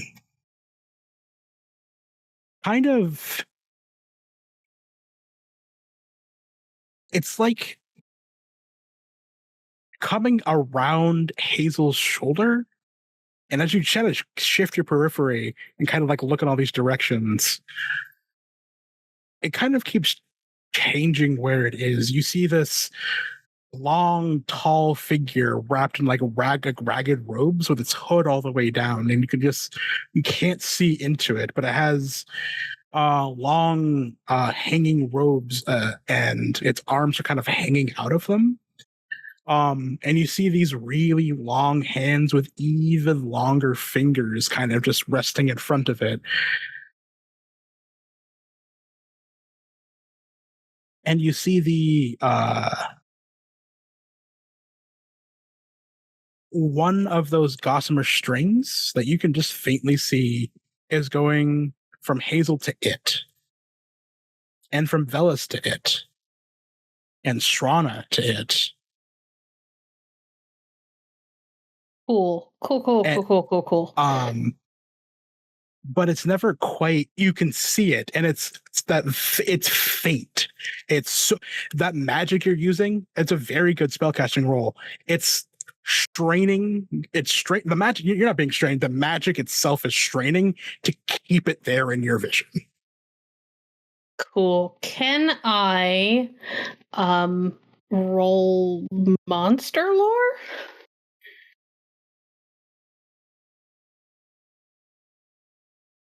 Or more accurately, can I roll Lore Keeper, which replaces Monster Lore? Go ahead.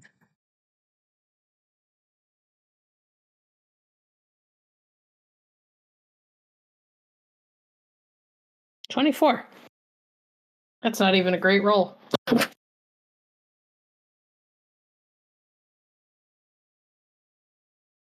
Still pretty good. It's because I've got a lot of ranks in it. That's the only reason why it's that good. You have heard of beings like this. Like, many things have tumbled from different worlds into this one and just made a mess of it. There have been a lot of them that have tumbled in and gone, I can play with this. I can have fun with it.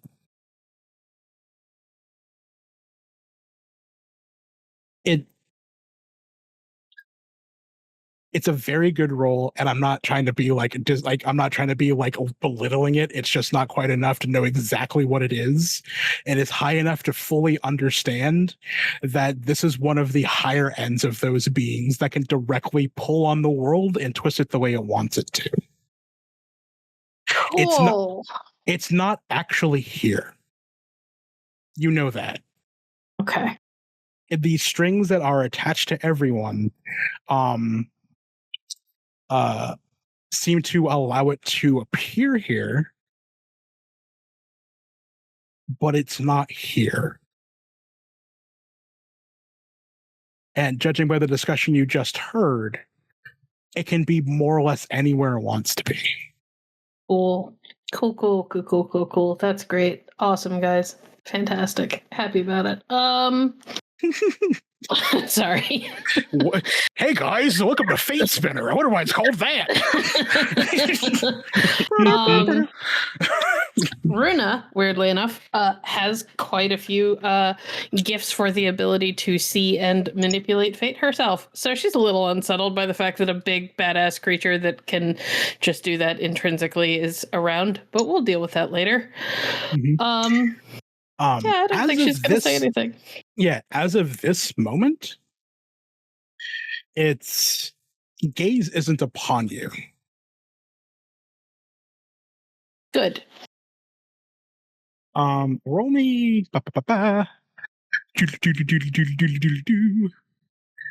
Oh, there's a thing for this.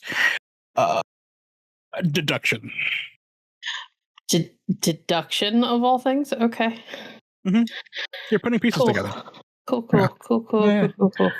It's not that high. Where's deduction? There's so many things to roll on this fucking sheet. Oh, there it is. Okay. Under intelligence. Do I have any bonuses because I have some knowledge going into this? The DC is very low. That's the bonus. Okay. Yes. 19. Yeah, good. You've been talking to these two. They know each other very well, and the young woman in the back knows each other very well. Because of the 24 from the Lore Keeper, and plot, it needs to move. These strings were placed when the immediate body of the creature was around. It can't see you because it doesn't know that you are immediately there. Do I have the feeling that if I were to talk now, because one of them seems to be actively affected by this thing currently that it would know that I was there? Yeah, it would know. Yeah, it would know you're there, but like it wouldn't be able to do anything to you. You reasonably assume. Okay. Yeah, in order to attach one of these strings, you assume it has to be there. Okay. Whether or not it can just appear in that spot right now, you do not know. But yeah. Cool. Mhm. Yeah. I think Rúna is going to continue to vibe while they talk and say as little as possible for now because she is observing and learning about what sort of fuck ups she has managed to wander into. Mhm. As these Whatever two start, do you mean? as these two start bullshitting with each other, and Rennen gets involved with one of the scariest creatures on the fucking continent, surrounded by a bunch of people who want to kill him, we're gonna go to break. Thank you for listening to Fatespinner. If you enjoy this story, please make sure to subscribe and review wherever you're listening to our podcast. You can find more of our actual plays on our website at www.hallowedhavenstudios.com. Please consider supporting us at Patreon at patreon.com/hallowedhavenstudios. Your support helps make stories like this possible. Welcome back, everyone. And here we are once again in the wonderful continent where nothing bad ever happens. With that in mind, we're going to go back to a very dire situation full of blood, guts, and gore. So here we are in the other side of Kaedwen in this massive ancient forest where the fog is rolling in and things are getting messy. Rennen, you have been successful in attracting the fiend to everyone. And for the people who don't know what a fiend looks like, imagine a three-eyed goat with a massive goatee, and as it opens its mouth, long pointed fangs going dozens and dozens back pour out of its mouth. On the top of its head, imagine like a 16-point antler spreading off in every direction as a hump similar to that of a moose just kind of grows out of its back. Have these massive, long, muscular limbs with hands that are just full of amazingly sharp claws, and it sits back on these long haunches that are similar to that of like a wolf a little bit that are also clawed. This thing is easily like 16 feet tall and just hunched over as it starts tearing into these men, screaming and howling rapidly. Its movement is ridiculous. Its mass is huge, and it's ripping and tearing, and it's holding one of its ears and ripping again as it can't stand the din and the screams as men try to hack it. Arrows are launched at Rennen. You did it. Yep. We do. What do I do?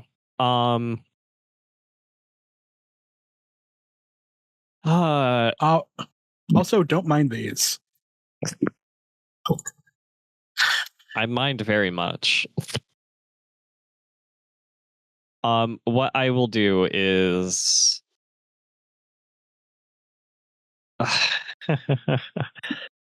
I'm gonna try to I'm just gonna push my body to keep going for like an hour more before probably fully collapsing in that fucking exhaustion that's just setting in. And You're trying to run away. yeah. Roll me a stealth check.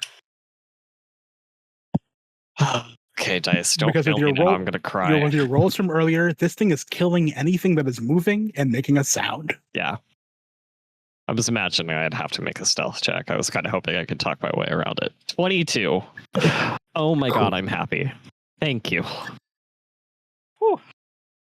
I will roll this in front of the crowd. Oh no. What? What's up? I am going to roll this thing's awareness.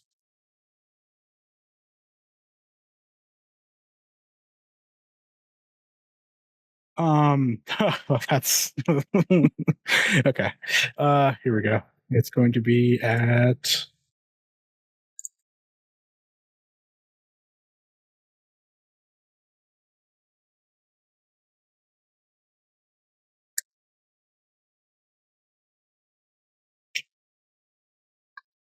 that's a fumble. Good. Oh, okay. as it keeps tearing into those men, and you manage to scurry away low enough and through the fog as you disappear into it, going down the tributary that leads closer to a river where you know you can find some sanctuary briefly. Roll me an endurance check. Okay. This will be at a high DC. Please. Dice, please, please, please, please. RNGesus, please work for me here.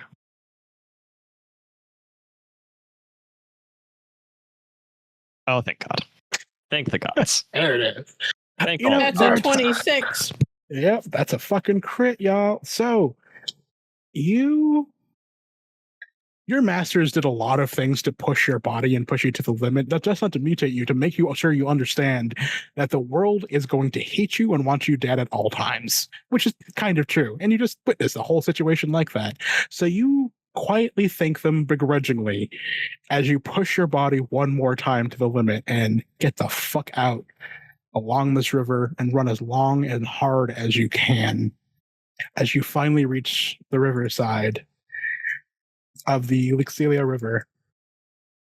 It's a relatively small river, but there are enough dips into the embankment where you can kind of pause and lay back, hidden enough from your surroundings that nothing's going to find you immediately, and you can rest for a moment.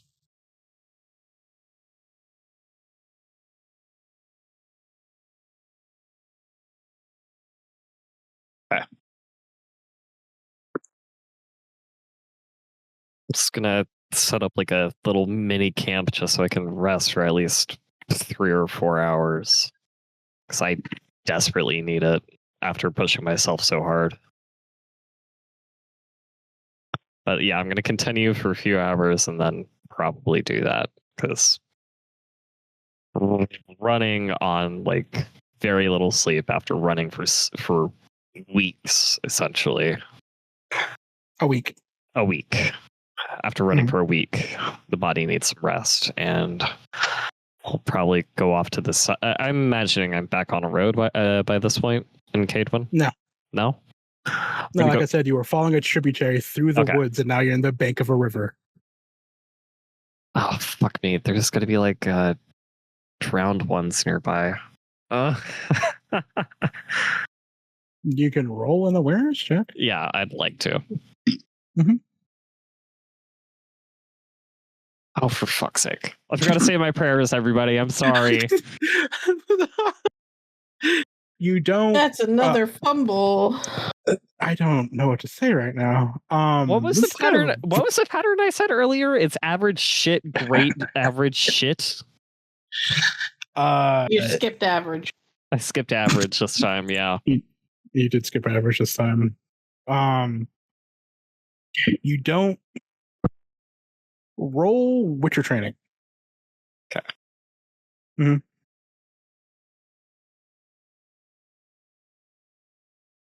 You don't believe in this site that you found, which is kind of like the embankment is kind of hanging over you. It's kind of like a pebbly beach spot that kind of goes, and then the river's a little ways below you.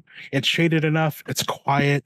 Judging by your surroundings, just by your Witcher training, you don't think anything lurks here. It seems to be a safe spot. Oh, finally a place to rest. All right. Time to set up camp.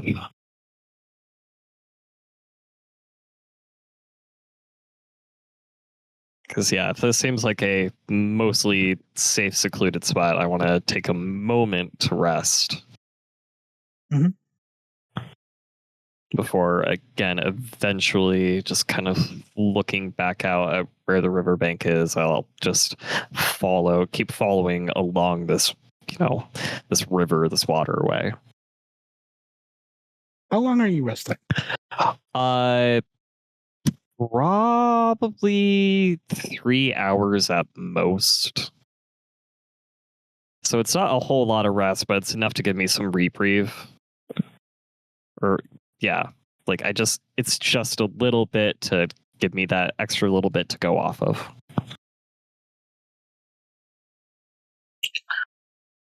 Roll me a will check.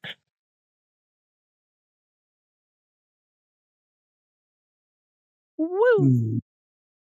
I did good. Yeah, as you manage to keep your wits about you long enough to actually not just straight up fall asleep, because that's what your body needs to do.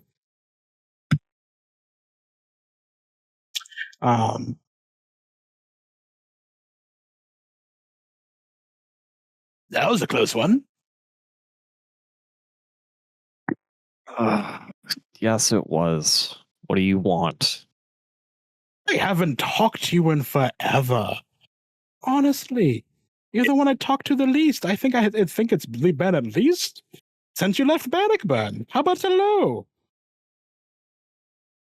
You're not exactly someone I welcome to talk to me. That is what makes this entertaining. I'm sure it makes you laugh so much. There's nothing laughable about this. But ask yourself, do you really think the fiend would have come after those men? That's not what they do. No, it's not. However, I use them as bait. I know the situation I'm in.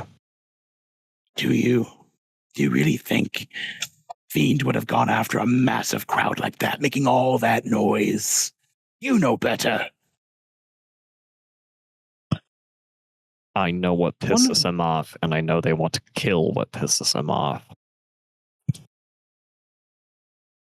They would have run. All it takes is a little twing from me, and it did exactly what I needed to do. It kept my blades alive, and thank you for that. You can't thank me. Doesn't mean I'm going to take part of your deal, though. I haven't offered you anything. You do understand that, right? I remember that you offered Hazel something. I have offered you nothing. Doesn't mean you won't. Why would I offer you anything? What would you possibly provide me? Other than attitude, which... Shit, you're making me laugh. Don't do that.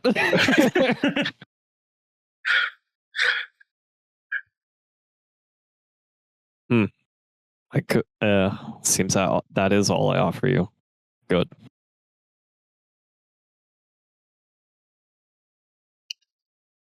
But why are you all the way out here, Witcher, other than running for your life? You could have gone south. Could have gone west.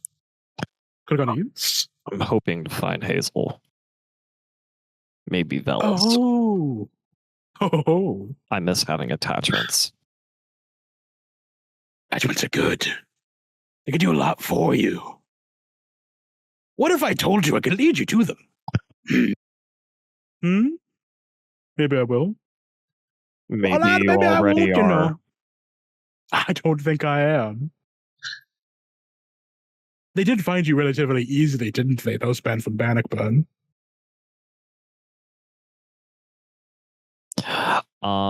Is this after I've rested or in the middle of my rest? No, this is during. Middle of my rest, okay.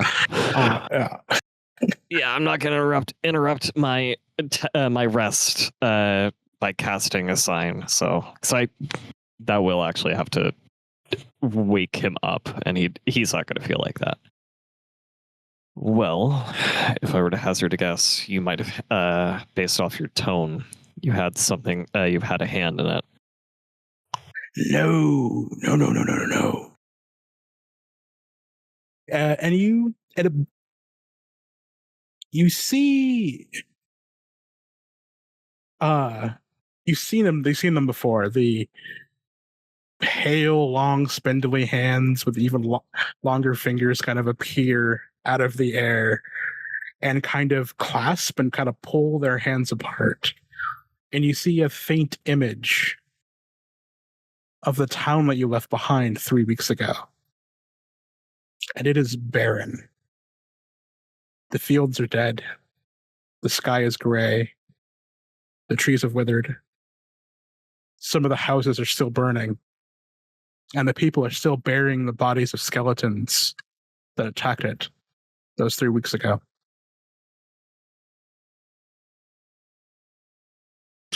Is this supposed to stir something in me?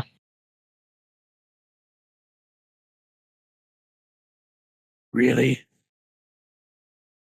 You and Hazel cut from the same cloth. And he has emotions. Yours are just dampened. You did this. It wasn't me. I know I did It wasn't this. Vellis. And I Is there left. no- I left because I was asked and told. I trusted them to save themselves after the fact. I did everything I could. No. You're lying. You did that because you couldn't see beyond your witcher stupid sensibilities. You needed to kill the demon that must be inside that man when all he was doing was helping those people. And then he wished you dead. I like you, actually, Rennen. It's not the first time a noble has wished me dead. He's not a noble, you blasted fool. He was a man. That does not change his status. He was the mayor of the town. He's essentially a noble. There's not a noble in that place. It was a place to get away from nobles, from the outside world. And with one maneuver from a witcher, it's dead. And now he's hunting you. This does not feel like it's changed from 50 years ago. Was it has changed, Rennen? The only thing that's different now is your stubborn refusal to admit that all of this is your fault, and you have ended the lives of hundreds of people.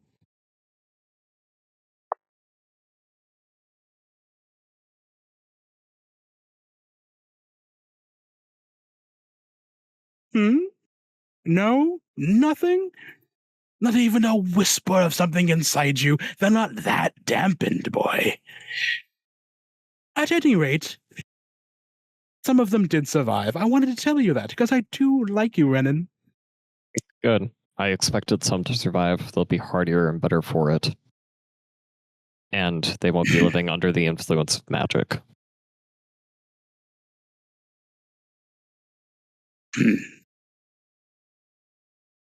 You think you made their lives better? No. I also don't What did you particularly do? care whether their lives are better than worse. I understand. I did what I thought was right, and I stand by my decision. I know you do, Rennen. Well, be that as it may, I have a guest that's waiting for you down the river.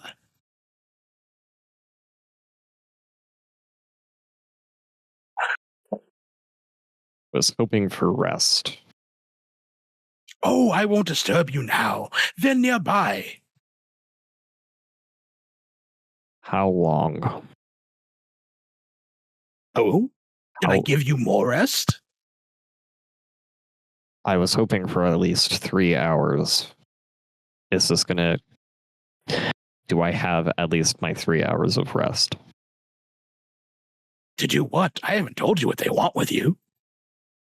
Rest. Stay. It seems safe enough here.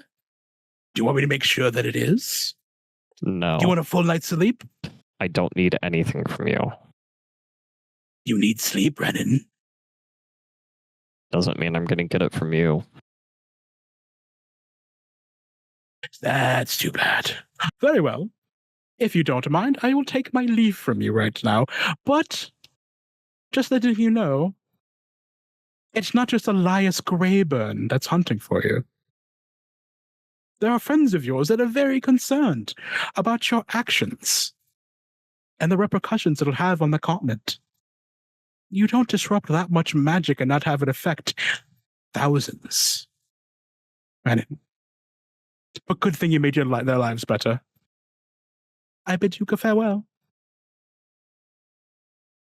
And the hands disappear.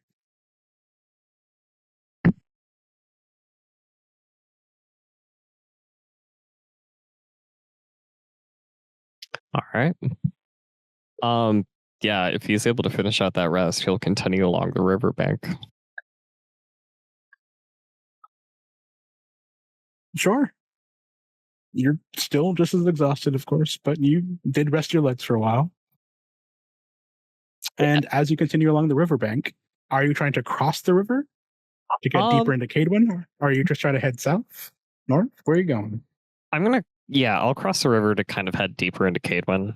I am keeping an eye out for whoever is along this path at the moment, whatever side they're on. Vironz, there is no path. You are just in the middle of the wilderness. I know. A path of the river is more what I meant. Cool, gotcha. The way the river flows, man. Well, if you're crossing the river, it just goes straight, and you can see grassy plains on the other side. Yeah, but still, I'm going to cross over just so I could be on a different side, and then just going to keep walking along the river the same direction I was going, deeper into Kaedwen. Okay, so all right. If you look at the map that I posted in notes, you'll see it goes north or south. Okay, but I mean, okay, you'll see what I mean. No, up in the Kaedwen area, you'll see Leda. Okay. Yes.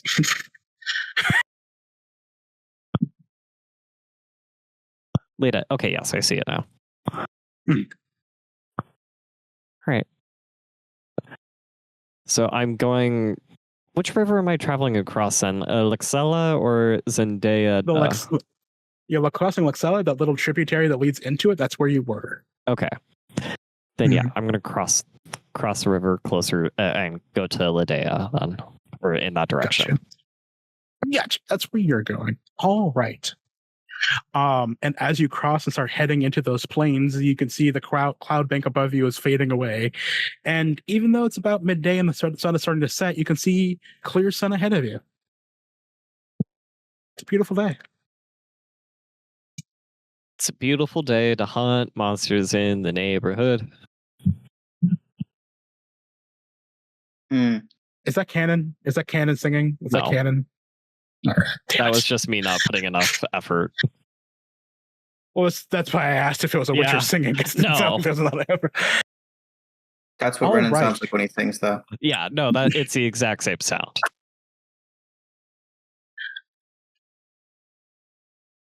Back in the carriage hood, we have the other four going down the road, heading to Leda, and it is a beautiful sunny day.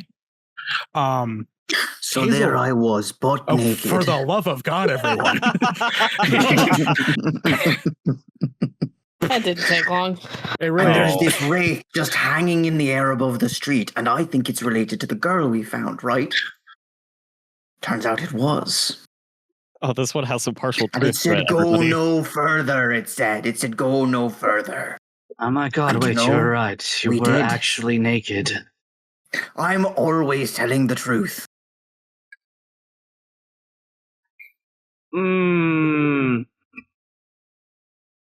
Debatable, but I can't exactly deny you. Well, there you go.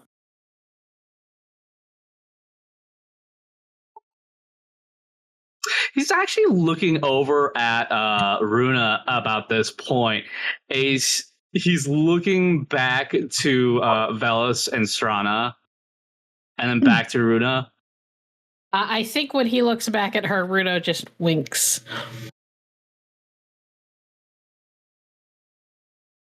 I don't believe we've met.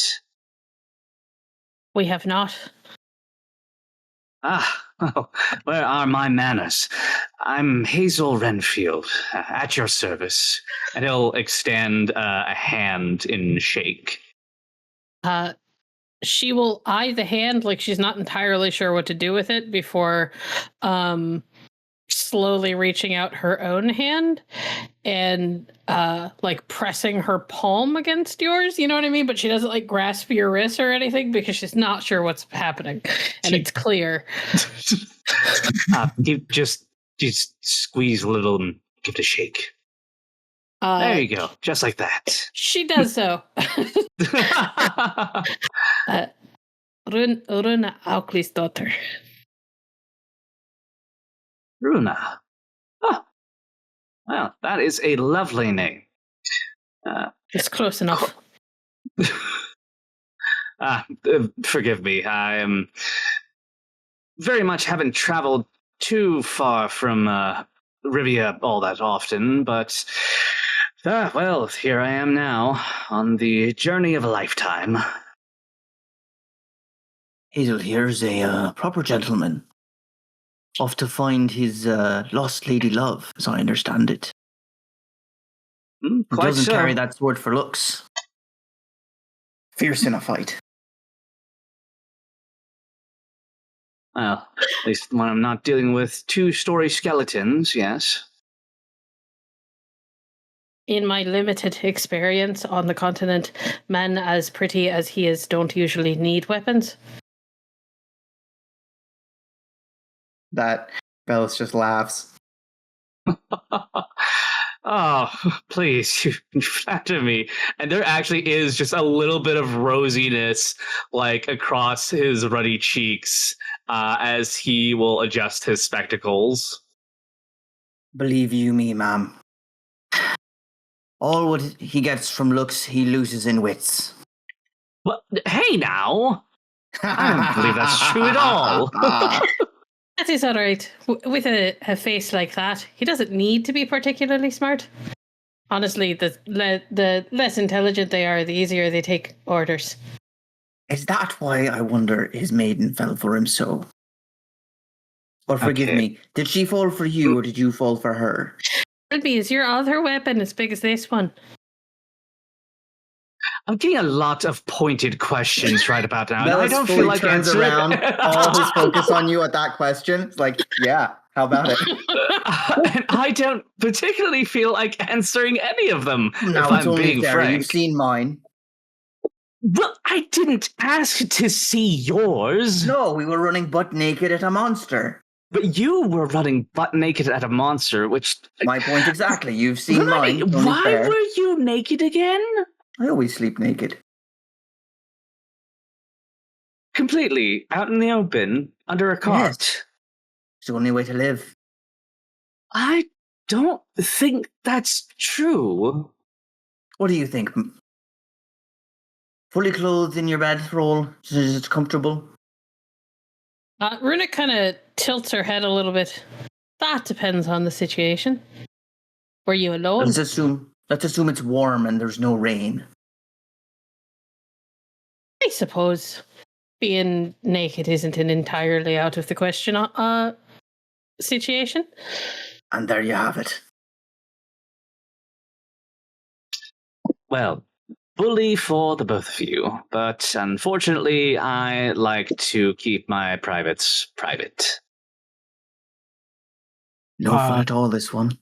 Rúna, That you can is a pity. see Tarana has been quietly like tossing chunks of bread to Glimmer the whole time. Who's just like who's just scarfing it down like, yo. He's having a good time over there. She will reach over and just do his favorite thing, which is to run the tip of one of her fingers from like the top of his head down his spine between his wings. Don't eat too much or you'll get too fat to fly. Oh, sorry, he just Knows seemed what he's interested. doing. It's true, I say to the crow. You'll end up like me. Like a rumbling, like a rumbling caw, like low in the throat, like damn. Well, that one's got quite a bit of personality. Of course, They he all does. have personality. He's not magic, he's just a crow. Of course. And you're just a normal lady. Pats the size of his nose. She blinks a little bit. Hazel also blinks, looking between the two of them. I'm not sure I take your meaning, sir. Nothing to mean. Vellis gives a little wink, runs a hand over, like he's fixing his hair, but it's clearly over his ear, and then returns to driving the car. Mm.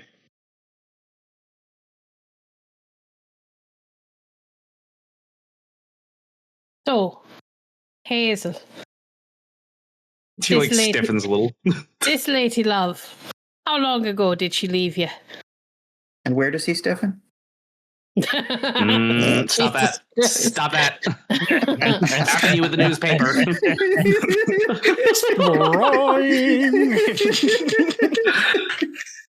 God Man looking like a doorstop over there. It's been a... Fucking damn it. Focus. It's been a number of years since I've last seen her. Her eyebrows go up. And you're still dedicated. That's what I've been saying. Fucking... Am I the only one who hears that? Yeah, you are the only one who hears that. Sorry. Haven't had a good cuppa in a while, and I'm admittedly a little bit of twitchy. Sorry, what was your question? You're still dedicated after she left you years ago. Oh, well, of course. I was her bodyguard for a good long while, but we grew closer than that over my time with her, and I was actually hoping to propose to her shortly before she had vanished. And I'd feared the worst at the time when she did.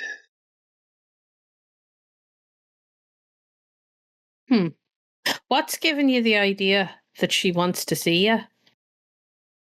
Pretty as you are, if I wanted to see you, I'd find you. Well, that's just We'd the thing. have wee babes already. He like chokes on his answer as his brows go up and his eyes just kind of like lid, and he like oh, Vellis cannot stop grinning. Very You seem flattering. to have a hard time breathing. Oh, I'm fine. Just a lot of pollen in this area, I think. Do you need water, Master Renfield? Oh yes, please, water, please. Well, then you should go get it. It's in the back.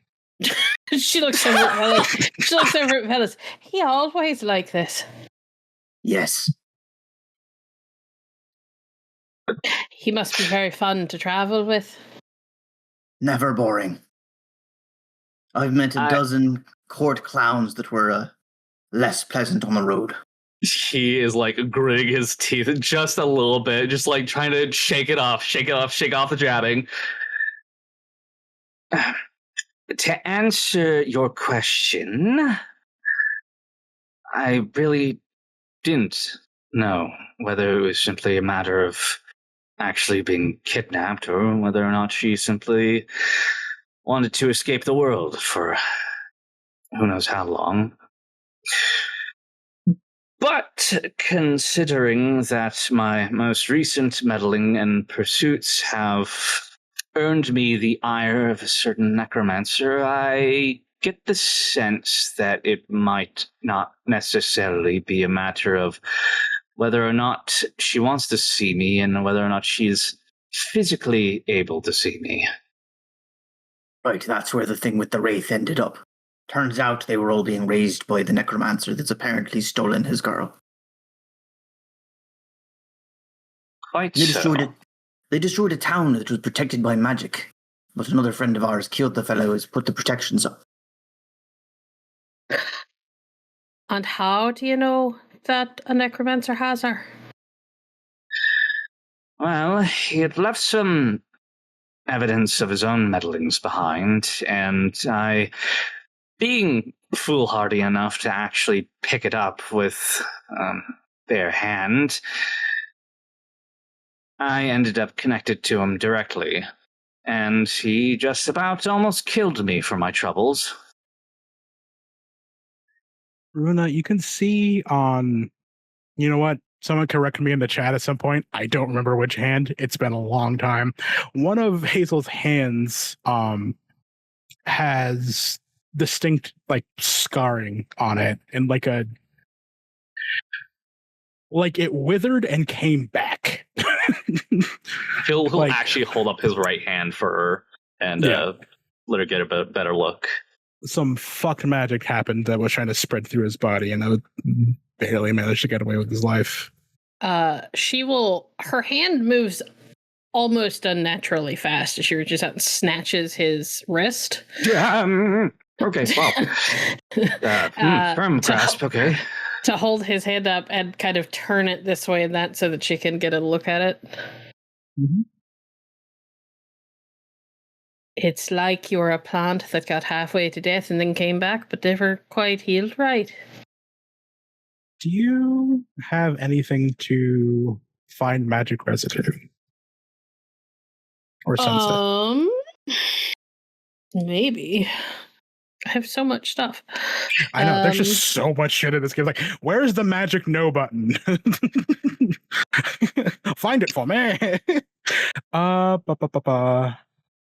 don't think that there's a specific thing that just lets you see magic. I think it's kind of assumed that if you have magic, you can, like, sense it. Yeah, I'll give it. Yeah, straight up. There is... And that would be like a spell casting roll, I think. Yeah, but I'm just going to give it to you because it's, like, so stark in the hand. There is old druidic magic all over his hand that was aiding in the healing process.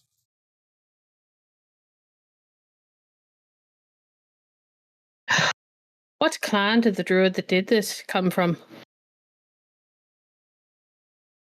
I hate to tell you this, but your guess is as good as mine, honestly.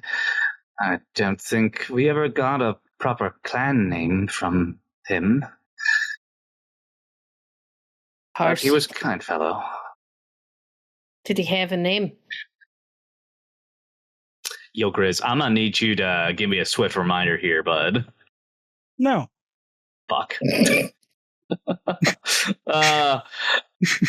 Hazel like furrows his brows a little, and he'll lean back subtly and elbow Vellis. Vellis, what was his name? I'm sorry. Who are you referring to? The healer. Yeah, from the apothecary. Oh, healer, apothecary. Healer, apothecary. Got really pissed off with our Witcher friend. Right. The one who got pissed off, I couldn't tell you. No, I'm going to give it to you because you were actually paying attention. You remember his name is Schedule. Right, Schedule. That's his name. Vellis remembers you forgetting. Okay, well. Yeah, but down, Stabby, down. You didn't direct at anyone in particular. He was an odd sort of fellow, though. You know, clever as all hell. What was his name? It was something absurd. Like a jewel.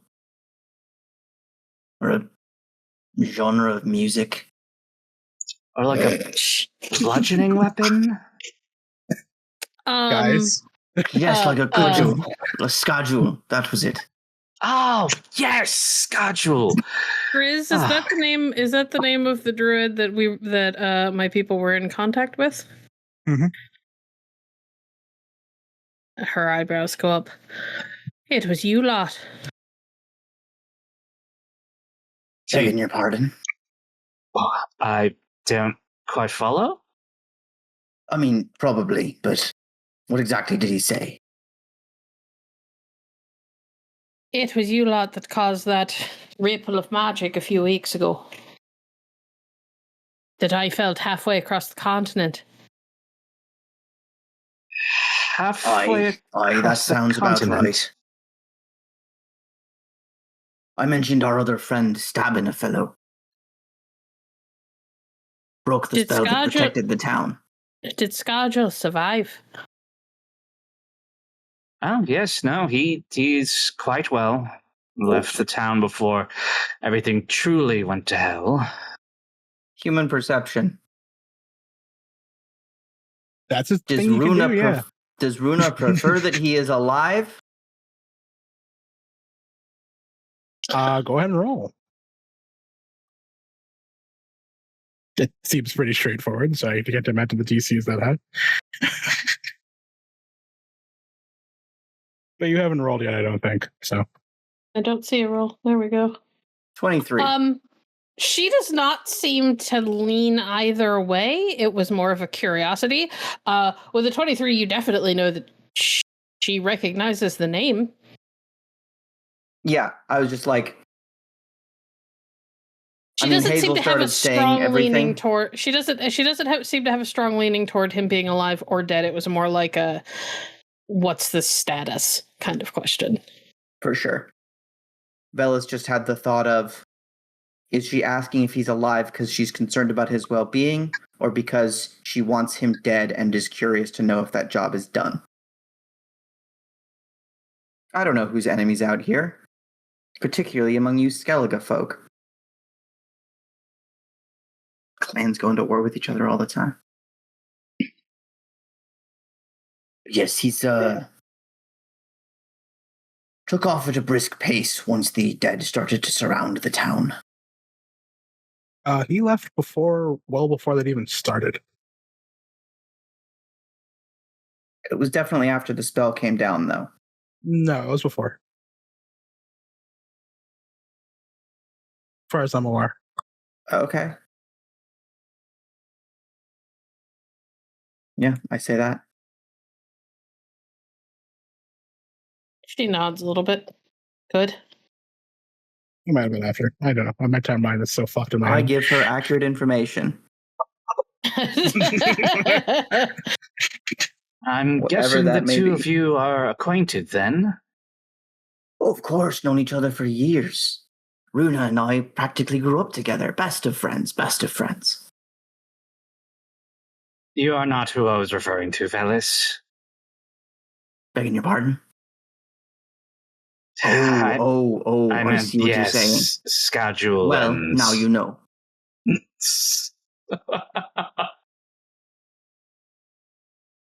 And Hazel will be looking to Rúna expectantly with that question. Be honest, I've never actually met the man. But my people were in contact with him. I had come to the continent with the intention of going to meet with him. And then the omens and the ripple of magic turned me north instead.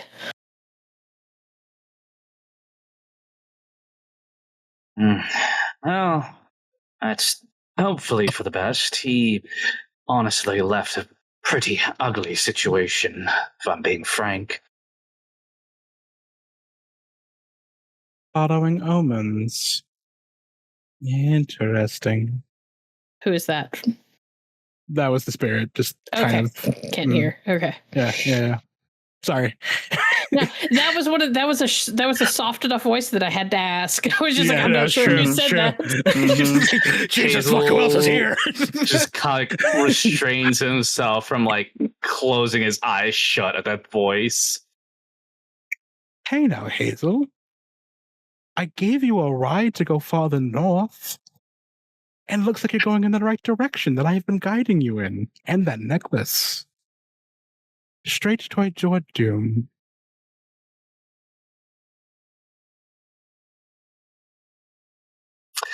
So, Rúna, what do you do for work? You know any good spots around here? Do you? She kind of blinks a little bit. It's not obvious. She looks at her, looks at the staff, look at the bird, think for a moment. He's fucking caws at you. Have you never met a druid before? You know, I've met a witch, but I don't believe I've met a full-on druid. No. Fascinating.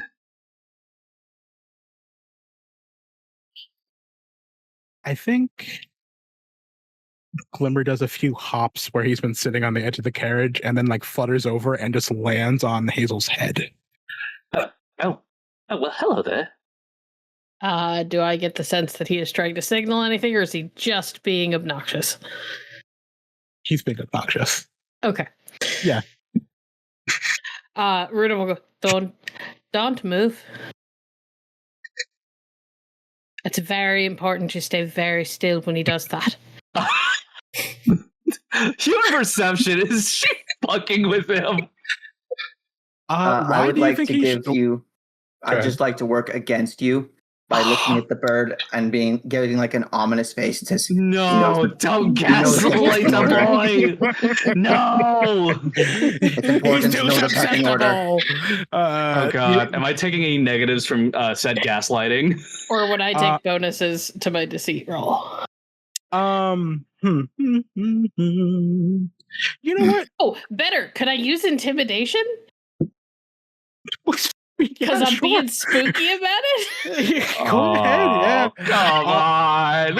We're gonna go human perception versus intimidation. And you Oh, sorry. plus Be 5. clear. +5. Goddamn. Plus okay. 5? You don't I know just wanna anything point about out that- druids. Go ahead. Oh no. Go ahead. None of us made you bring a cinnamon roll into the Witcherverse. That's true. That's true. It's a 28. Good luck. Oh my god. Alright. Well, here I go. Did that roll actually go through? I'm not seeing anything pop up. You have to make sure that you tell it no to your bonuses. There you go. Oh my and fucking he god. stumbled. That is a critical failure for a total of 2. So, okay. Hazel, you hear what Vellis said, and Rúna has just gone like larger than life in this moment as those eyes are just kind of gazing upon you, and you feel the crow's talons kind of like tack along your forehead as you feel the weight shift, and the glimmer just leans forward and just fixes with you under your eyes with its eyes. It kind of tilts its head, so one eye is just locked with yours for a very long moment. Start to see like beads of sweat starting to form on his brow. Like one of them just kind of like trailing down his exquisite jawline. Before the loudest... Go ahead, PP.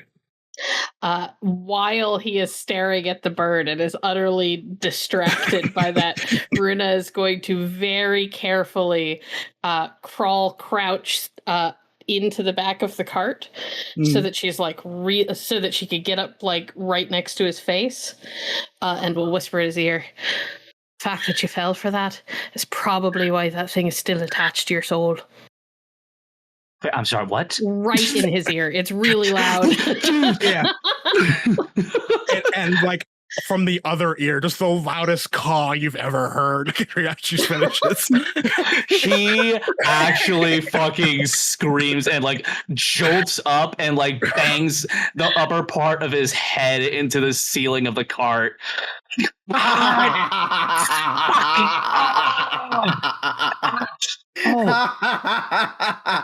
look on your fucking face. The look on your fucking face. Why is it that everyone I come across is so fucking rude?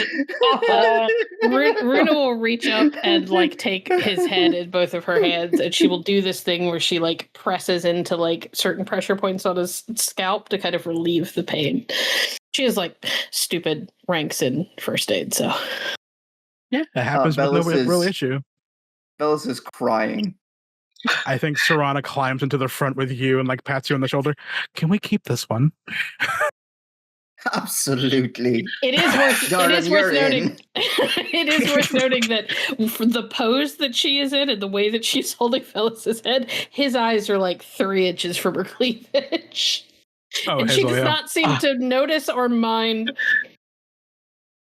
Hazel is trying so hard not to fucking stare right now, but he is like fucking actually pink around the face. Give me a will roll. Don't do this to me. No. You have a +5 on the check. Okay. Do I do resist coercion with this, or maybe courage? You make a will roll with +5. Okay. She's not trying to coerce you. This is just happening. All right. You staring at those titties. Fuck. Well, you hear him mutter like, "I'm so weak of spirit." All it takes is a pen of titties and I completely thought up. Yes, welcome to being a man. It doesn't take much. The sun, Vellis, as you're driving and tears are streaming down your eyes from laughing too loud.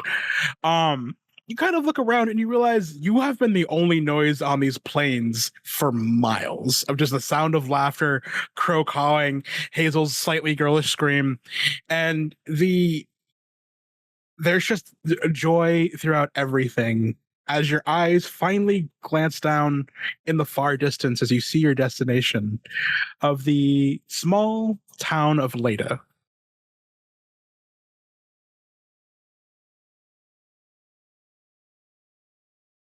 Heads up, everyone.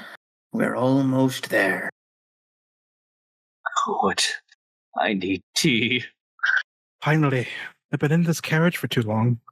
Not that there's anything wrong with it. I just don't really like sleeping above you. Well, you're free to walk at any time, of course. Rúna is going to lean in to Hazel, just quiet enough that only he could hear. If you were mine, I'd have made sure that thing wasn't attached to you.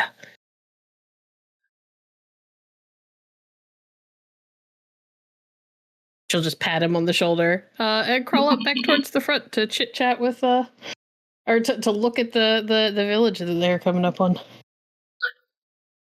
How do you get a crow, by the way? Serana turns to look at you. Is that just... Did you just meet one time, or did you... He found me. But crows have always had an I've always had an affinity with them. And my people.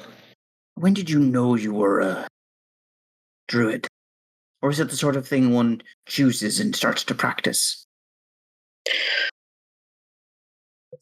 I was... She'll kind of look back. So it's been 30, 40 years now. Almost. 30 years, give or take. No. Right. Yes. I would have been Might around... want to say 15 to the common folk. Magic users tend to live longer. Is that not a common thing here? Or druids Might not want to with say them? you're... No. If I were you, I'd... Well... try to look less conspicuous. She looks down at herself like, yeah, good luck with that. We could find you something to wear. I like what I'm wearing. I think if we're in a small enough town, no one's going to really look twice. So that's... I think if we're in a small enough town, folks tend to be less informed and more prone to an air of self-defense. And you have a life that has been filled with being a merchant, and you usually doubt people. This is my home. I was told most small towns welcome druids because we're the reason their crops tend to grow. Yeah, Serana turns and nods to you. That's the case up here too. Good. I'll keep my hood up though. Yeah, she kind of like looks apologetic. That part might be a different issue. Aye. Hazel. Uh-huh. Glimmer hasn't left the top of your head, by the way.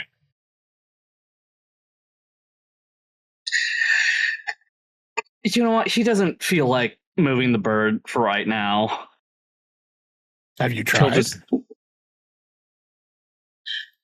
Again, he's not gonna bother moving the bird, but he will reach up and just give its head like a little pat and scritch.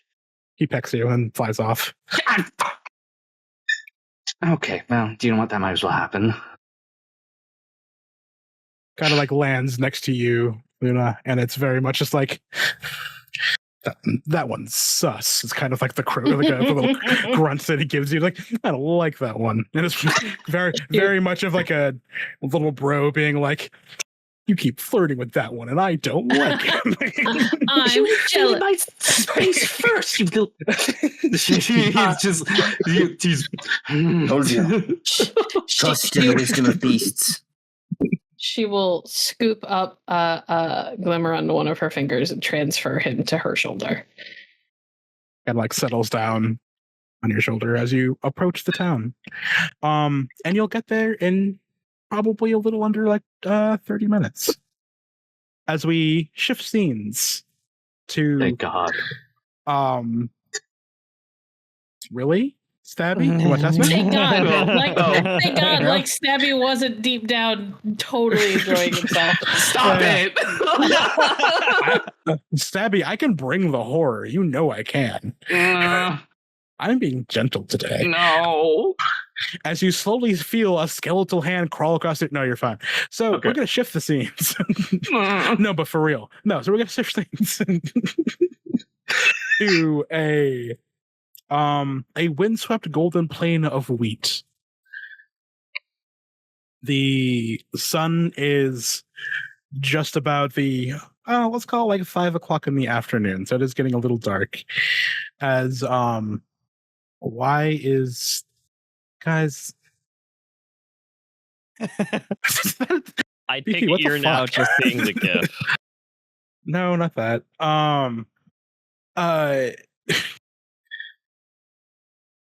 Rennen, it's been rough, but you're making progress.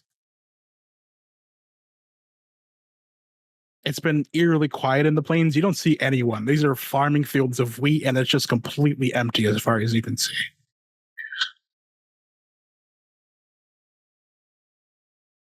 I don't trust it. I'm going to keep going, but I don't trust it. I'm getting flashbacks. You should. Roll me an awareness check. That might be Um, the wisest thing Vironz has said the whole session. You know, Hey, there we go. That's a crit.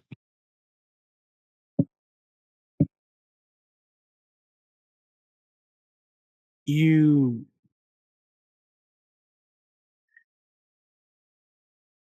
thankfully hear it long before you should. As something, you're going at a decent pace, but something is approaching you at about the same pace, and you feel eyes on you as you just hear the sound of wheat being crunched underfoot and something being dragged as it's going. And then the wind blows, you can hear something whistling as it's going through. Like something's being blown through a tight gap. And it doesn't quite make sense because as you look around, you don't really see anything until you see off in the distance a humanoid shape approaching you. And it's big.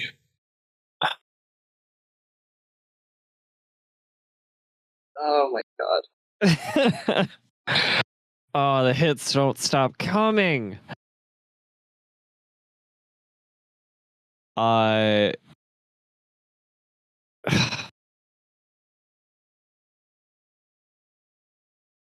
Cool, you're not doing anything. So yeah.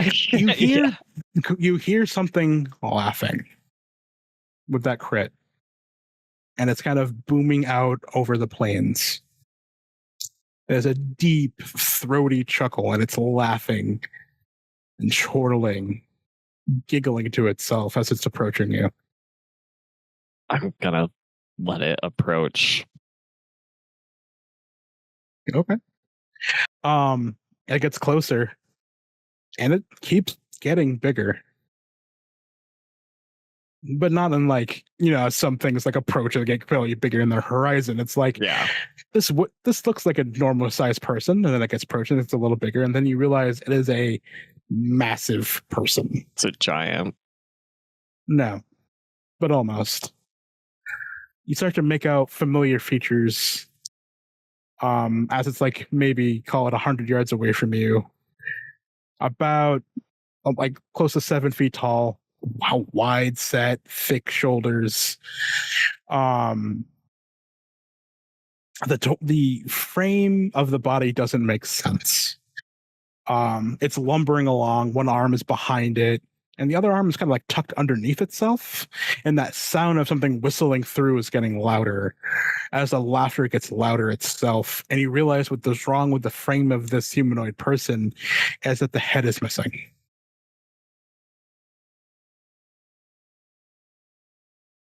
Wait. Can I make a Witcher training roll to see if this is related to a thing I think it is? It'd be a thing that's a thing. So can you roll the thing to figure it out? Yeah, go ahead. Yeah, no. Yeah. Well, the thing I'm thinking it could be related to is the Wild Hunt. Roll the roll. Oh, yeah, go ahead. That is a 14. No. If I just throw the Wild Hunt at all of you right now, I'm the biggest of dicks. I was going to say related to it, not actually the Wild Hunt. Because if you threw the Wild Hunt at me right now, I'd just go like, okay, he's just dead. I'm going to kill Rennen. No, it is not the Wild Hunt as it approaches. Okay, it's just a headless human. Familiar shirt, suspenders. I'm sorry, is this someone I know? The orange hair looks familiar. Rougher beard. But you can only see that because the head is underneath the arm that's not dragging something. Is this the son that got killed? The bigger son of the older son of the Grey It's Burns? limping. It's approaching. The whistling's getting louder, and so is the laughter. Rennen would know this guy's name. I don't remember. It's getting painfully loud, and so does the laughter. Also feels painful. I'm gonna. If you'd like to suggest a roll to figure out who it is. Yeah. I don't know what role would exactly be that.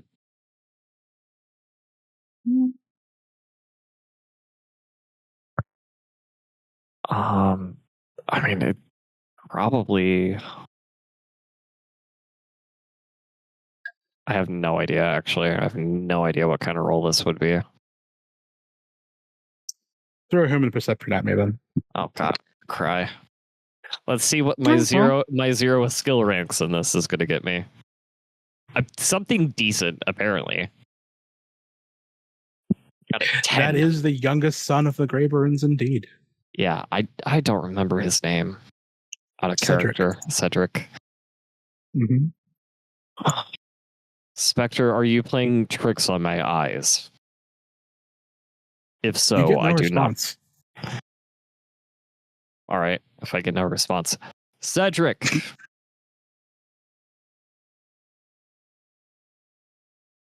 The laughter gets louder as it approaches.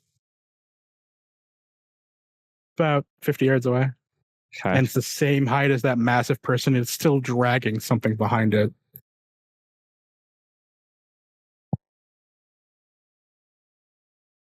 I'm gonna walk closer, but kind of veer off towards the right a little bit, or just to see if he's gonna try to like match where I'm going. It's matching where you're going. Damn it! All right. I'm gonna pull out my steel sword, more of a just in case. I'm gonna make it look relaxed in case, for whatever reason, this thing doesn't want to bother me, but yeah, that's what I'm going to do. I'm going to pull it out. I'm going to keep walking until, I guess, this thing and I cross paths while I'm also having my eardrums essentially blown out. No, it's not that loud. Okay. It's just painful. Yeah, it doesn't feel great. Yeah. All right. Well, yeah. So going to keep walking and until we eventually meet, I guess. Are you okay? So are you walking away from? Are you going? Okay, you're walking just straight towards it. Yeah, as long as it's towards the town, then I'm going to keep walking towards it. You don't know where the town is, Vironz. Actually, in this, but yeah, you're just walking in a direction. Yeah, I'm going to keep walking in the direction I was walking in. Cool. Then you're walking away from it. Okay. Then yeah, I'll walk away. I don't All know. right. I don't know if it's going to keep following me, but I'm just going to trust that it will. As you turn to walk away,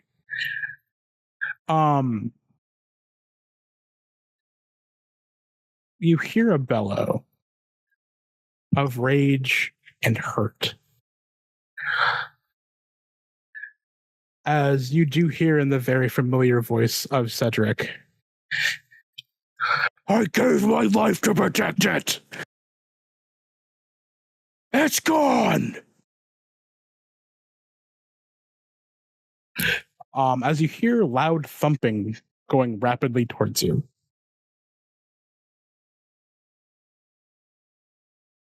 Let's see. I gotta make sure this is the right oil.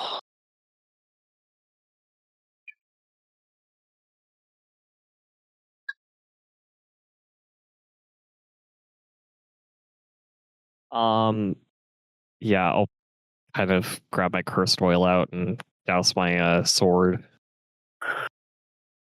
And then I'll whip around. I did my best to protect them too.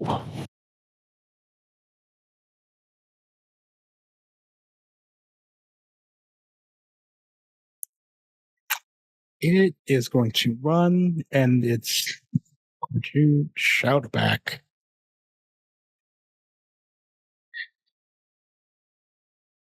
Attack them! You tried to kill my brother, the only reason they were alive! That entire area was a sanctuary from everything horrible in the world!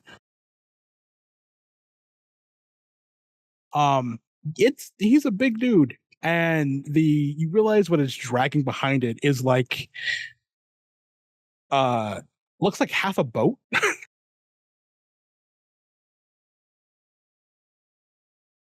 Hey. As it's going to run up to you and start to swing this thing down at you. Yeah, can I dodge? Mm-hmm.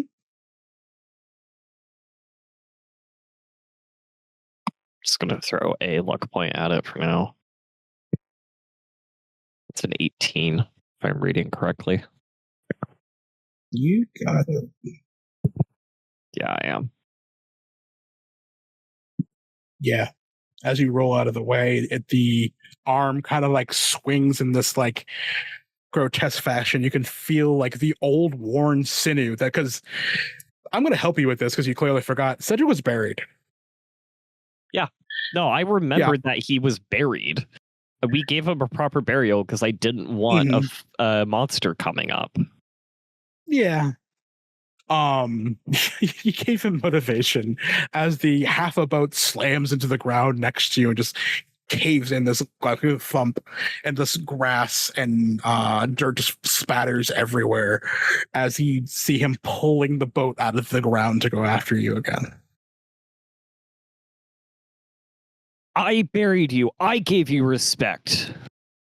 I tried to protect them. I wanted their minds to be free.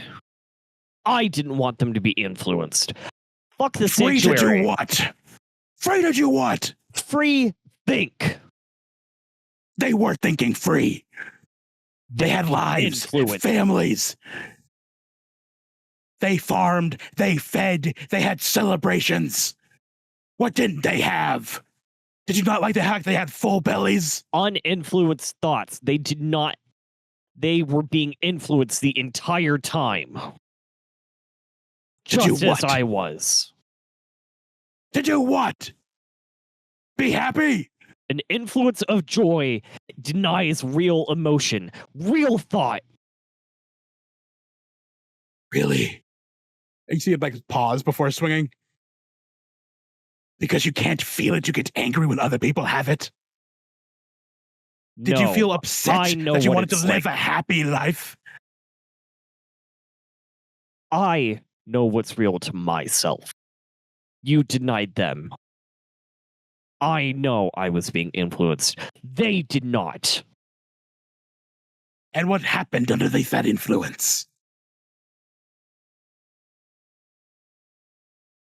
Tell me, what bad thing did they do to each other or to others underneath it? He's not going to answer because he doesn't actually have an answer for that. Tell me, or die. Tell me. They lied to each other. They were all lying to each other because of your damn family. Your family made them lie to each other. You influenced their minds. You don't have an answer. Lying to yourself, lying to everyone around you. Why'd you do it? You were mad because they felt joy. Because someone pulled that away from it, so you pulled it away from all of them. Fucking Witcher. He's going to attack you again. Okay. Do you wish to dodge? Yeah, I'll give it another dodge. Yeah, that's a good idea. Yeah, I think you should. I think you really should. Again, I'm going to pump another luck point into it because I am tired of having so many rough rolls today. Oh my god, that is a crit with out of 30 because I pumped that luck point in as well. Holy shit. Yeah, that brief pause where you're like, I don't have an answer for this, and you see him swinging down. There could not be a more telegraphed swing, but at the same time, you were able to fully dip that out of the way, and he doesn't have a chance to recover yet. This is an opportunity for you to do something if you wish. Oh, yeah, I want to attack him. Sure. I'm going to give a couple quick strikes on him. I said I was using my steel. You're going to have to let me know if the cursed oil works. Yep, I will.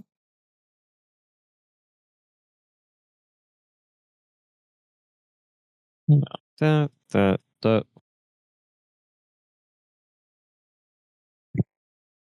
19s. Yeah.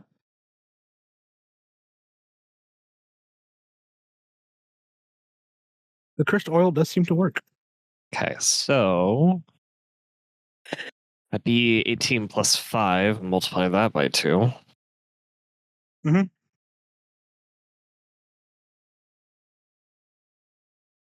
So that's 46 as you just damage. Yes, it is. As you carve into this thing, and just old entrails are just coming out of him, things that have been buried for a very long time. Sinews kind of pouring out of him, but he's still holding together. To be expected.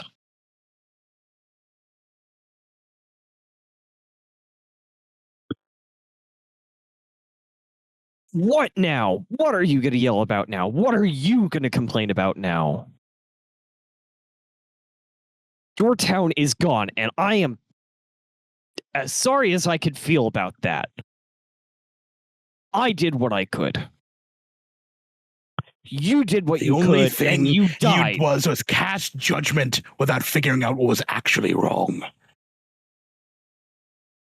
I found the source, and I put a stop. And I healed him. You didn't heal him. You tried to kill him. Well, I can't say you're wrong about that. Much like the rest of your school. Poured poison down the throat of a man in bed. You didn't even open his eyes so he could see the man who was trying to murder him. Coward. Even now you're running away from it. Even now you won't face judgment for ruining lives.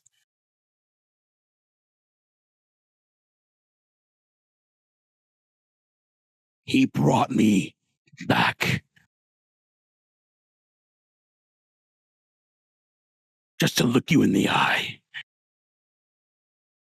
And he's a damn vengeful fool. You and him are nothing new. Oh. Ruin more people's lives, have you? Entire civilizations next? Are you hitting Kaedwen to ruin a kingdom?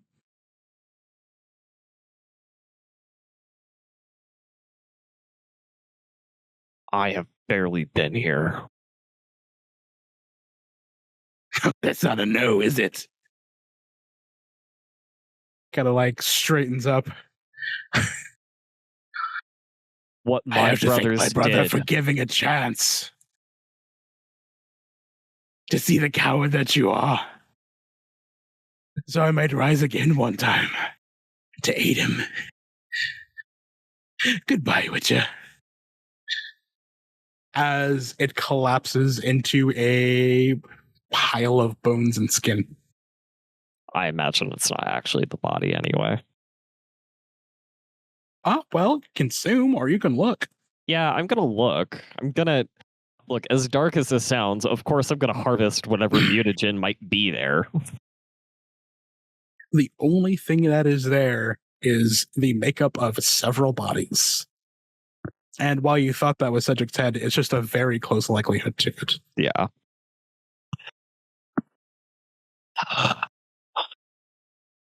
Fucking tired of possessed and cursed things right now. Just want to get to that damn town, wherever the fuck it is.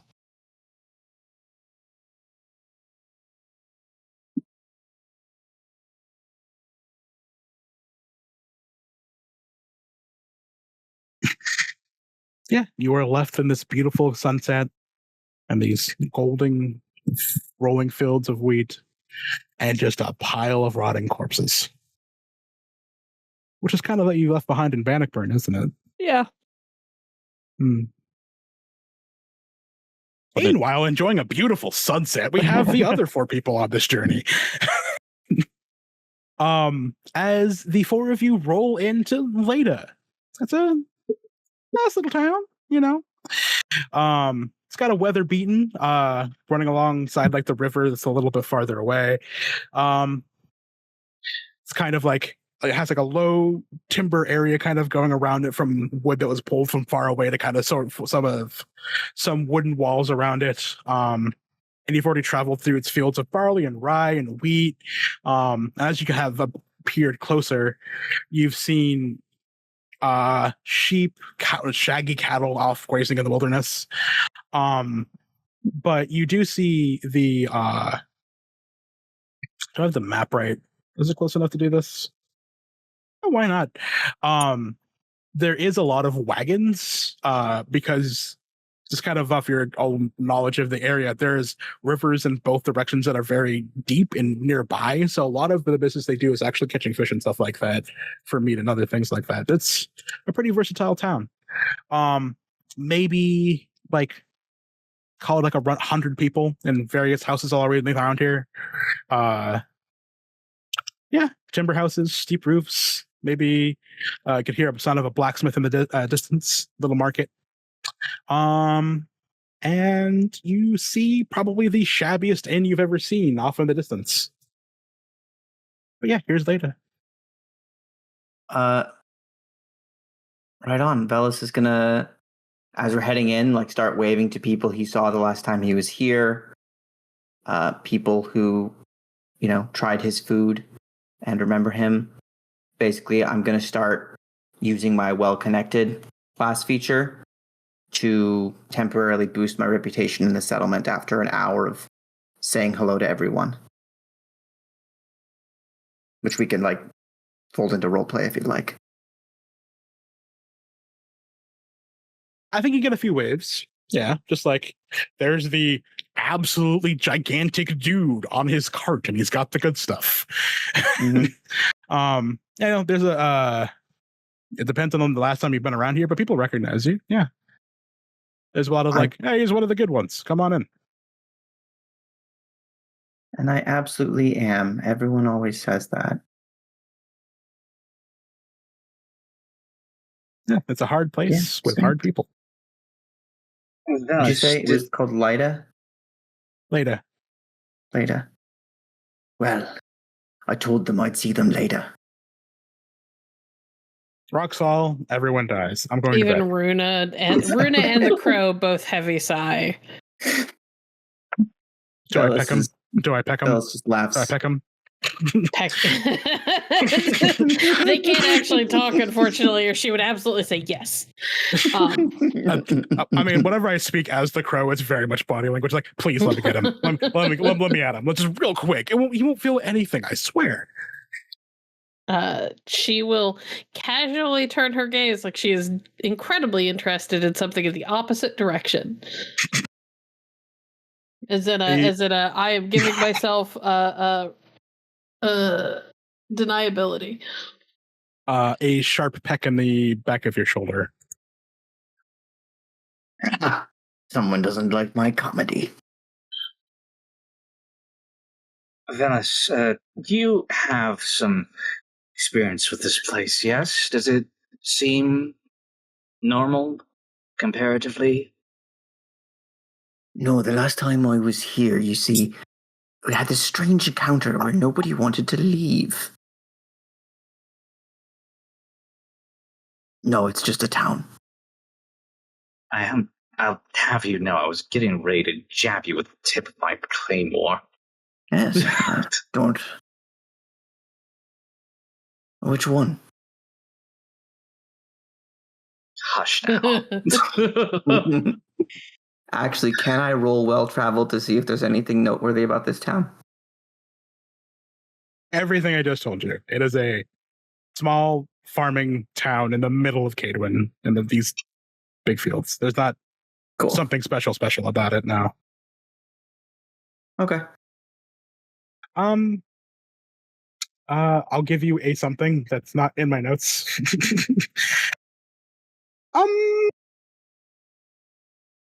Their mutton is fucking top tier. Just fucking solid. People come like, hey, have you tried that? Have you tried the mutton here? It's fucking good. Delicious. Falls off the bone.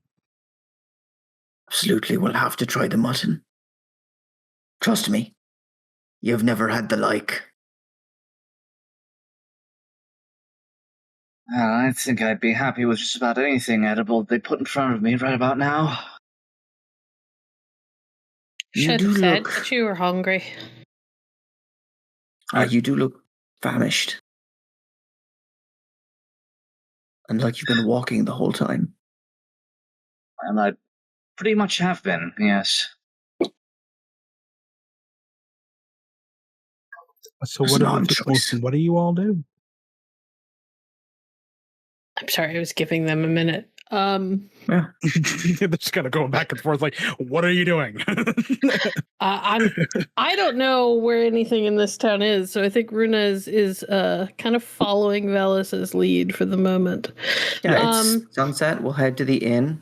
I'll pay for some rooms, care for the horse. Yeah, it's the Broken Pike. A nice little place. You have a horrific feeling of deja vu as you enter. There's just an old man with a mug in front of him on a table, and then just rooms off to the side, and he's clearly been drinking the entire day. He's like half asleep. Right. You want room? Two, I should think. 1 coin. Clink. Thank you. Gotta go back to sleep. See? Right. Surely can't be. Surely can't be what? For fucking Bannockburn. No, it's not the same guy. They look a lot alike. Codgers are the same everywhere you go. Okay, well, I was not going to get that far. Right, let's find the local watering hole. And when folk come in from work in the field, I'm going to give them a treat. Is that not what this is? And she's looking at like the mugs and like the empty mugs all around the table. Like if this isn't the watering hole, where did all this beer come from? Yeah, I mean, you get the opinion that a few people might gather here, pay a coin, get some ale, but there isn't like a tavern here in this town. It's not big enough. Well, is there a big fire pit? Not particularly, no. This is very much this is a small town in the middle of a farming field area. Like it's not. Who makes the top quality mutton? Well, you have to ask that around, yeah. Or maybe maybe the houses around here, just go buy some from some people. Everyone around here has access to it. It's not like there's a tavern that makes high quality mutton. It's just that the mutton here is very, very good. Well, now. It is a detail I made up on the spot when you asked the question. The girl who's it's with about us to become the main plot. Sorry, go ahead. The girl who's with us said she's from here, right? Rúna is from No. Kaedwen, not this town. Oh, okay. I'm sorry. I misunderstood. Yeah. No, you're good. But she's just like, I mean, if you're looking for mutton, we could probably just see if we can knock on a door and pay for some. Absolutely. I'm going to knock on as many doors as will have me. Yeah, doesn't take very long. Yeah, A few more coin than business. Yeah, a few more coin than you'd expect because takes a bit. But yeah, you do get some high quality mutton to feed everybody, and a few vegetables off to the side to eat as well. I'm also hoping for enough mutton to take to other places and resell. Probably not. That's kind of what they eat that's their food source. There's not a lot to go around. The market itself is very, very small. It's usually like wools and other things that come naturally from the area, but it's not that big. If someone wants to come into town and get some wool and then go back and make clothes, but it's not that big. Is there any teas at the market at all? Any leaves they're selling? No. Yeah, okay, I kind of figured. Listen, I knew, but Hazel is getting fucking desperate here. There are bigger townships along the road to where you're going, but this is not one of them. Mm-hmm. Sadness.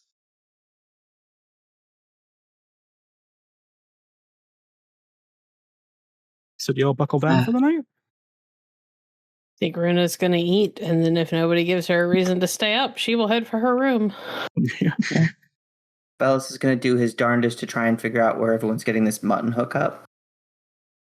And if nobody's going to spill the beans, he will retire. Hazel will probably grab a mug of ale or two, and he'll actually invite Rúna to drink with him. He'll cover any drinking costs. Rúna? With Did an I say R. Rúna? You said You Luna. said like the moon. Yes, Rúna. Moons, I mean, huh? she will. Moons, huh? Sorry. That's rough, buddy. Yep. she will sit and have a drink with him. He will get teased. Of course. Moons. Anyway, so just you guys are doing that just real quick for the merchant who keeps insisting upon it. They are sheep farmers, and that's where they get their mutton from.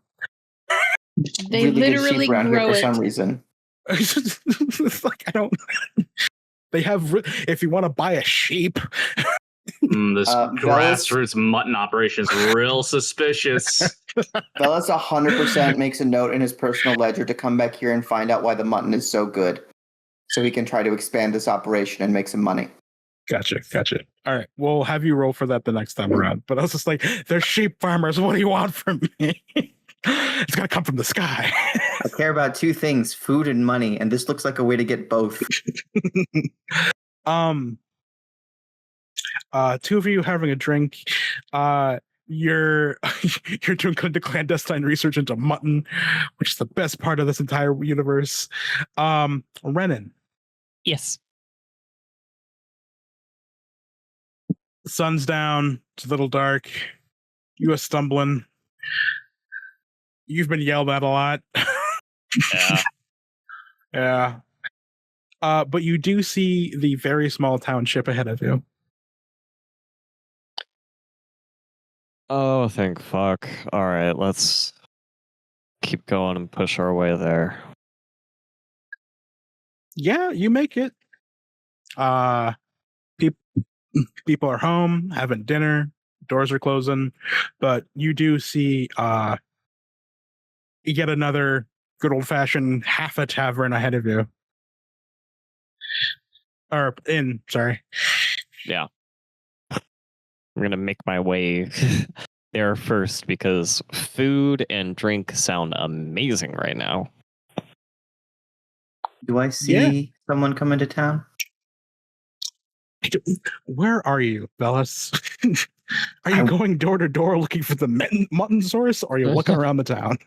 What's the I roll me an assumed the awareness doors check. were in the town. Are you focusing on that? Let me ask you a question. Are you actually focusing on trying to find Mutton and the source, or are you just kind of perusing the town and having a good time?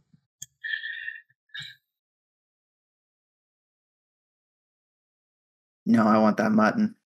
Okay. All right. So you find out the mutton by a sheep. Rennen. Yes. You walk into the actual and small few doors leading to rooms. You see a horrifically familiar shape of the innkeeper on a chair, kind of collapsed over a table with a mug in his hand, half full of ale and snoring. There's maybe 6 people in here drinking. It's seems to be the only spot where you can do that in this town. And then you see a very ruffled individual getting especially ruffled by somebody sitting beside them. And in the firelight, you can recognize the shine on those spectacles. It's Hazel.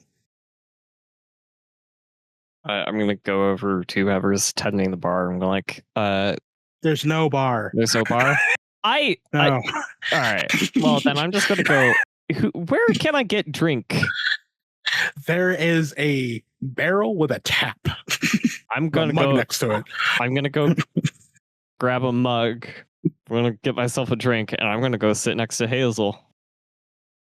Just without announcing myself or anything, I'm going to sit there, and then I'm going to look at him and go like... He sits down just in time to see Rúna with her chin propped in her hand as she is talking. A few years is a long time to go without. Hazel, Are you don't fall for actually it. trying to tempt me? Yes, thank you. I have it under control. He snaps his gaze over to Rennen. Oh shit, wait, are you actually here? Yes, I am here. And you can see him he's forcing a smile on his face. Don't do that. Terrific. That's a good effort. Okay, I guess I should stop now. Well, Rennen, good to see you again. Hazel Renfield, good to see you too. I take it you've given up on your bride and have fallen into... He looks over to Rúna. Druid? More monotone. Oh, sorry. Druid. Yes, among other things. I don't think I've ever met a druid before. I've only heard rumors. Mages, though. We don't like that's different. unnatural things, so that's not surprising. If I could look at my face, I would probably agree with you.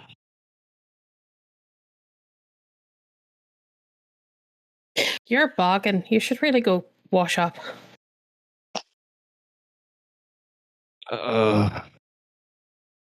Do you know where? There's a barrel full of rainwater out back. I'll be an hour.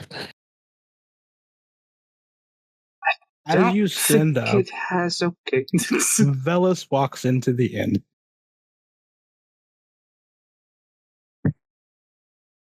Well.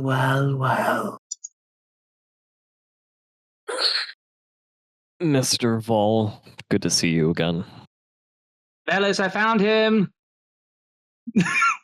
Near with no one's trying to sleep. Oh, Rennen, Why? Cigon of Etolia.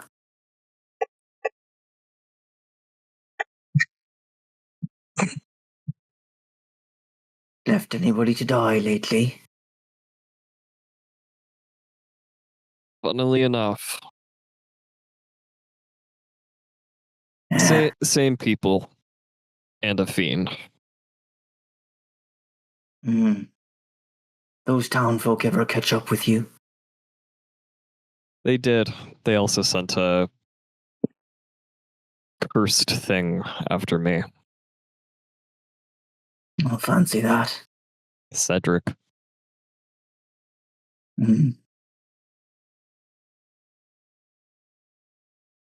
Fancy that indeed. Despite how we left things, it is actually good to see you.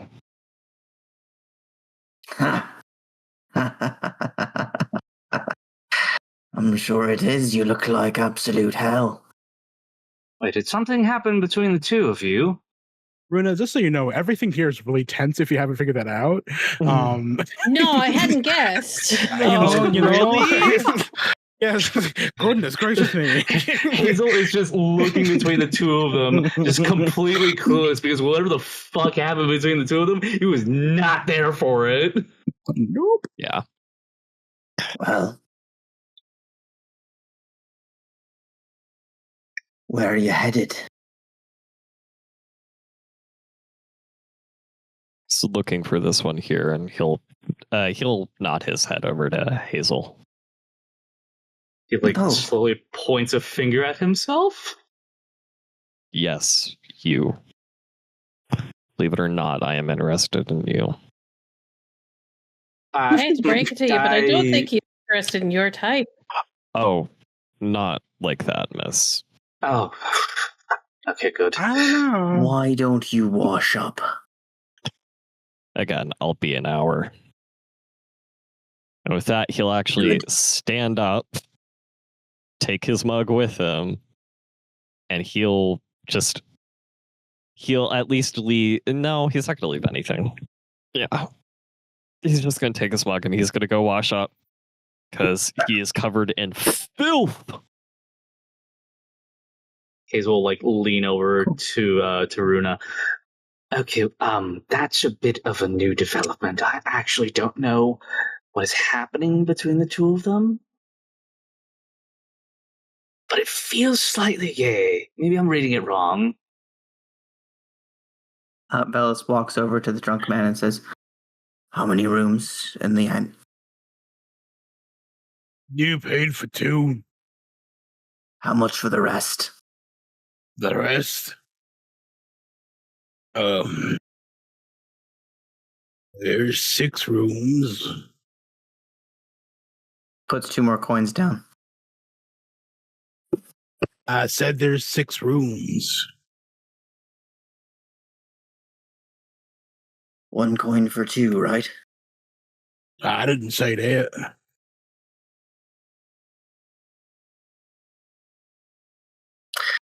Begging your pardon, sir, but you did. Not a moment ago when I came in and rented 2 rooms for you for a coin. No, I don't right remember. You're getting the impression he's being very honest.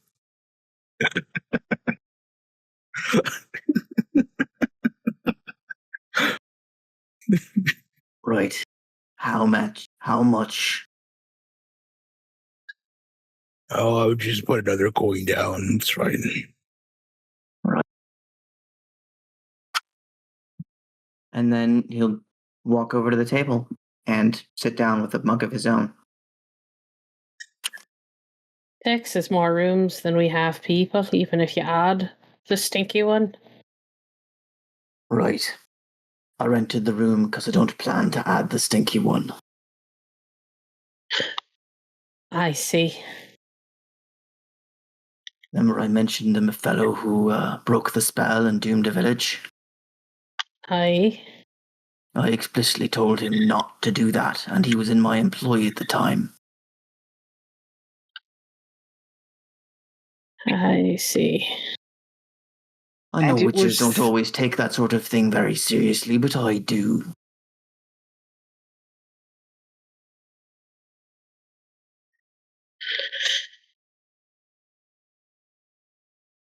Rúna looks thoughtful.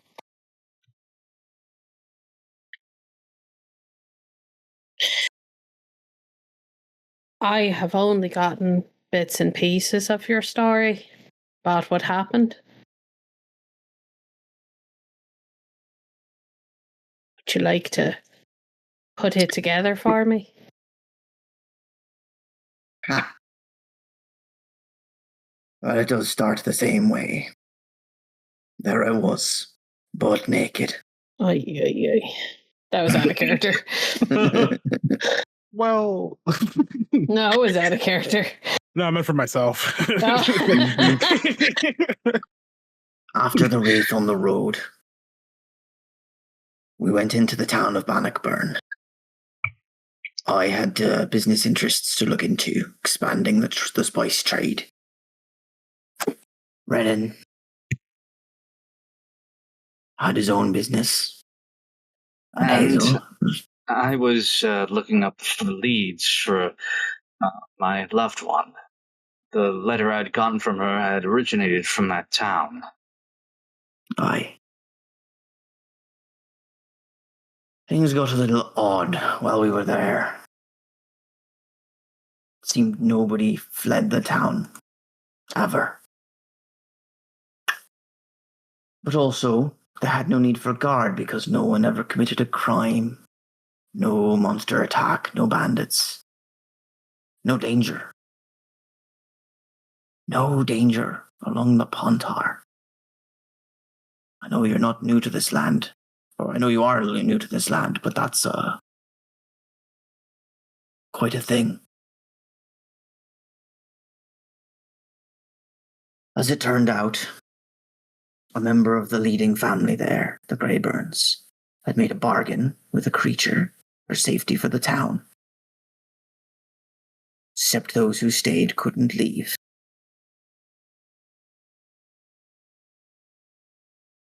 The other Greyburns took care of him. I don't know how much of the deal they knew.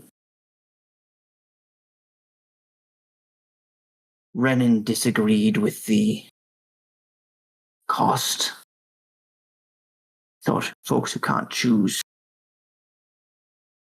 aren't really alive or something like that. Me, I think a man's alive when he's alive.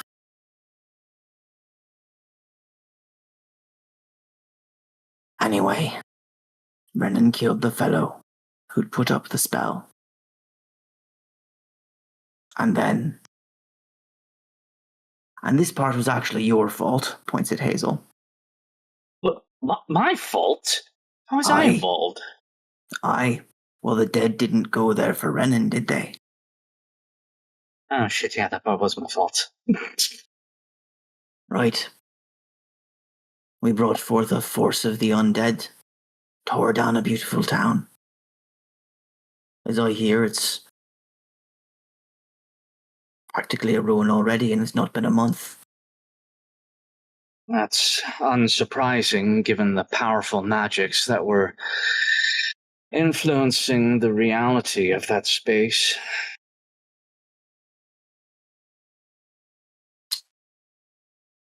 So,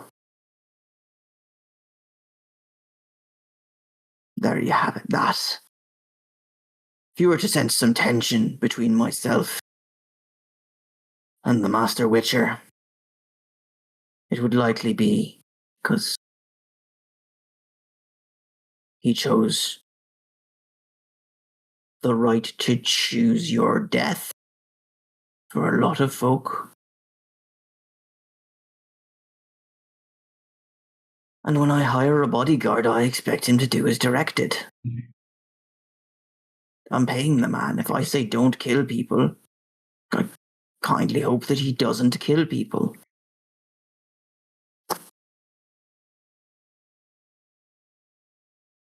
He nods a little bit. Grizz.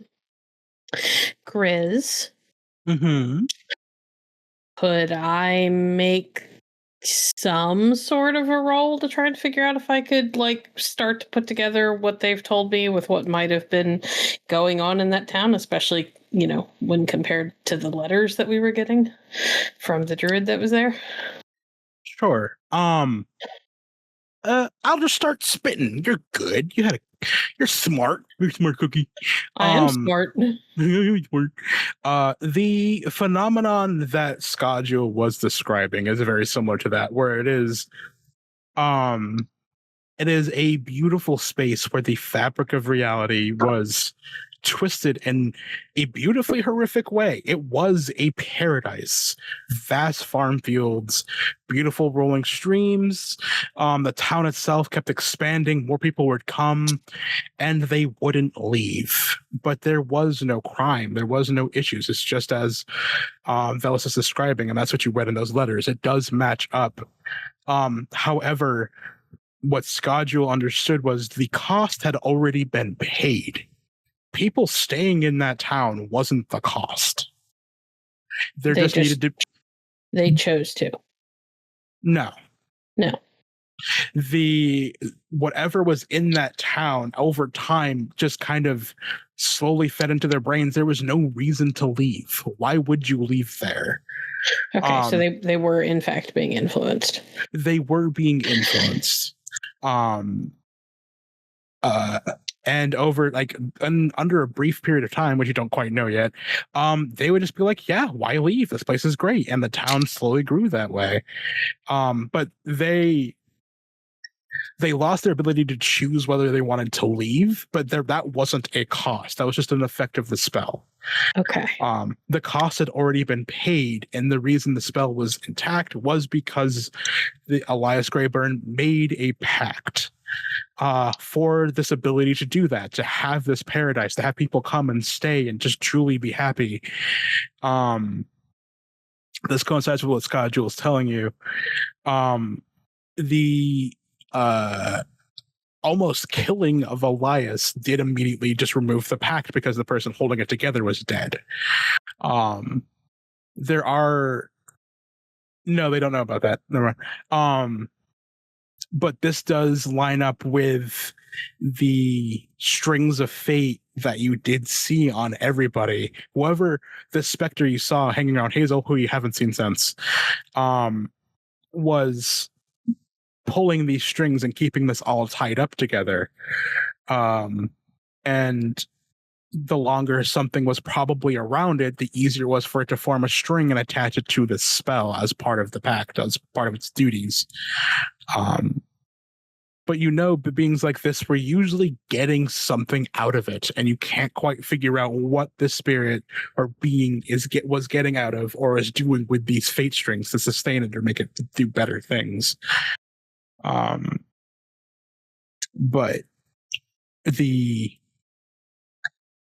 But you also understand the kind of other side of this coin, that as soon as Elias died, everything went to shit. Right. And it is like you see what Vellis is saying, but you also understand what Rennen is saying, where it's like they didn't have free will, and Vellis is just like, well, I'm sorry, they were happy. So yeah, that's kind of where you see both sides of it. And it does match up with the letters you were getting from Scodule, of where he was like, I'm not sure what to do right now, but fucking with it isn't good. Right. Okay. Yes. So I have a lot of stuff into various omen, fate, thread things. Like half of my magic, or not half, but a lot of my magic has to do with fate and reading fate, and mucking with it. Do I get the feeling that if I were to use Oniromancy to look back in time at what happened and what they did when I go to sleep tonight, that thing would be able to interfere or latch on to me? You get the feeling that if you... Are you trying to go back to... I try to just go see what all the events that happened in Bannockburn, or go even farther back to in Bannockburn itself? I mean, I think I'd like to at least start tonight with going back to see the events leading up to them destroying everything. See if maybe there was something that they missed. And then I would go from there in subsequent nights. I imagine that the further back I go, the higher the DC gets. True.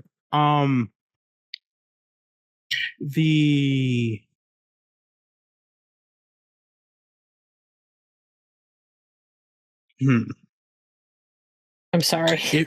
No, you're fine. If you... It depends on how willing you are to be noticed. If you are trying to be as delicate as possible, the DC is high. If you're like, nah, fam, I'm gonna pull on this and see what's on the other end because I want to know what happened, it's going to know, but it won't be. It's not going to attach itself to you, but it's going to know what you're doing. Right. If you're trying to make sure it just doesn't see you at all, given you are able to mess with this fabric yourself and understand it, this being is that fabric. You're fucking with it, who it is and what it's about. So if you're trying to be that gentle with something that's that innately tied to, then that DC would be relatively high. Okay. And as you're understanding that, we will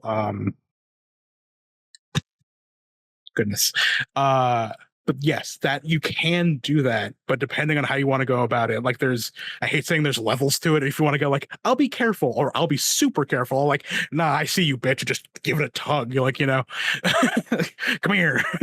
Like but it all depends on if you want that thing to notice that you can also do that. Okay. Sorry. I feel like I'm over-explaining. It's fine. It's fine. We're at the end of the session anyway, so I guess I'll think about it and let you know between sessions so that you have time to prep if I decide to do this.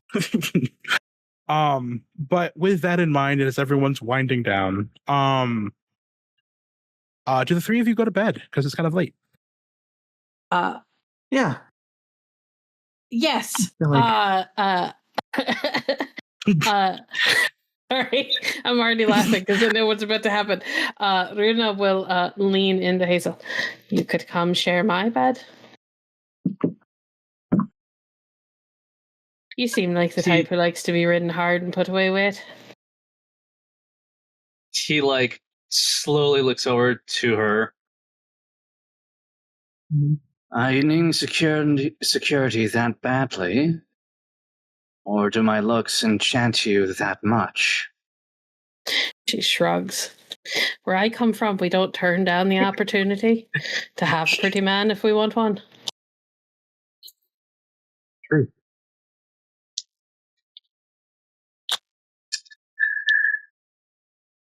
Hey, Hazel. Well, no, hold on. Yes. Roll me an awareness check. Oh, boy. Tell us again. 14. Cool. There is a sudden warmth on your chest. And as you go to touch it, you feel that kestrel skull heat up a little bit.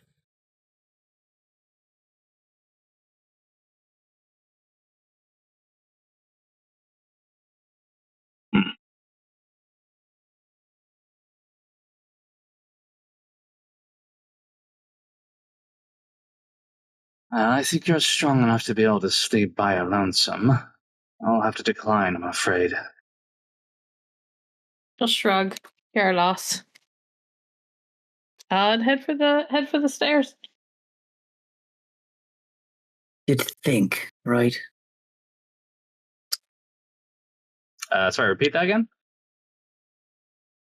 You'd think, oh, maybe that's it. All the bones in his back and not in his pants. Really now? That was to Rúna. Oh, sorry. I said she'd walked away. Yeah, that was kind of... Vellis is heading upstairs. She will shrug a little bit. Some men don't understand what they're missing. I bet you do. And she'll slap his ass as she turns to go the opposite way down the hall from where he's going. Ask my ex-wife. You mean me? No, I'm kidding. How to make OT shit his pants. Will fucking shake his head and finish his drink, and he will go ahead and bed down for night. does the Kestrel skull cool down over time, or is it remaining just kind of warm? Do you look at it? Yeah. There's a crack in the skull. You recall the only reason this thing worked is because you thought of Azdola.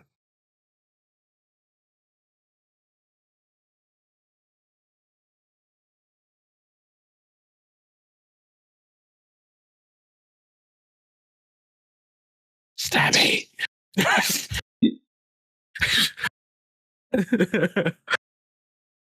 Thoughts, opinions. Okay, hey, give me a moment, please. Sorry.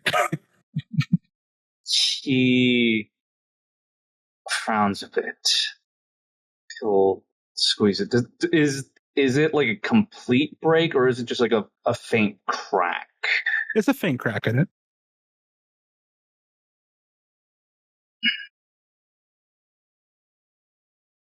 Apologies. Can't be letting myself get swayed now. Not so easily. Not when I've come this far. He'll brush his thumb over the crack before taking the Kestrel skull, and he'll dip it down beneath the collar of his armor. As you rub your thumb over that crack, it does disappear.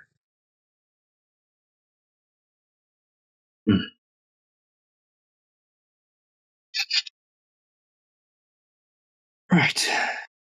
Off to sleep then, and hopefully by tomorrow, to a town with some actual goddamn tea. And he'll walk to bed. All right. As everyone goes to sleep, all the doors are shut. Rennen, you finished your bath and you're like you're entering the actual inn. Rooms are full. Mind if I join you in sleeping in here then? 10 coins.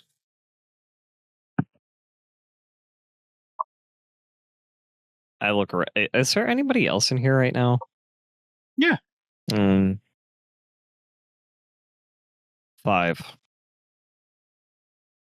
Get out. No, I tried. I'll place out 10. Where are you putting a 10? Where am I putting the 10? He said 10 gold to sleep in here, so.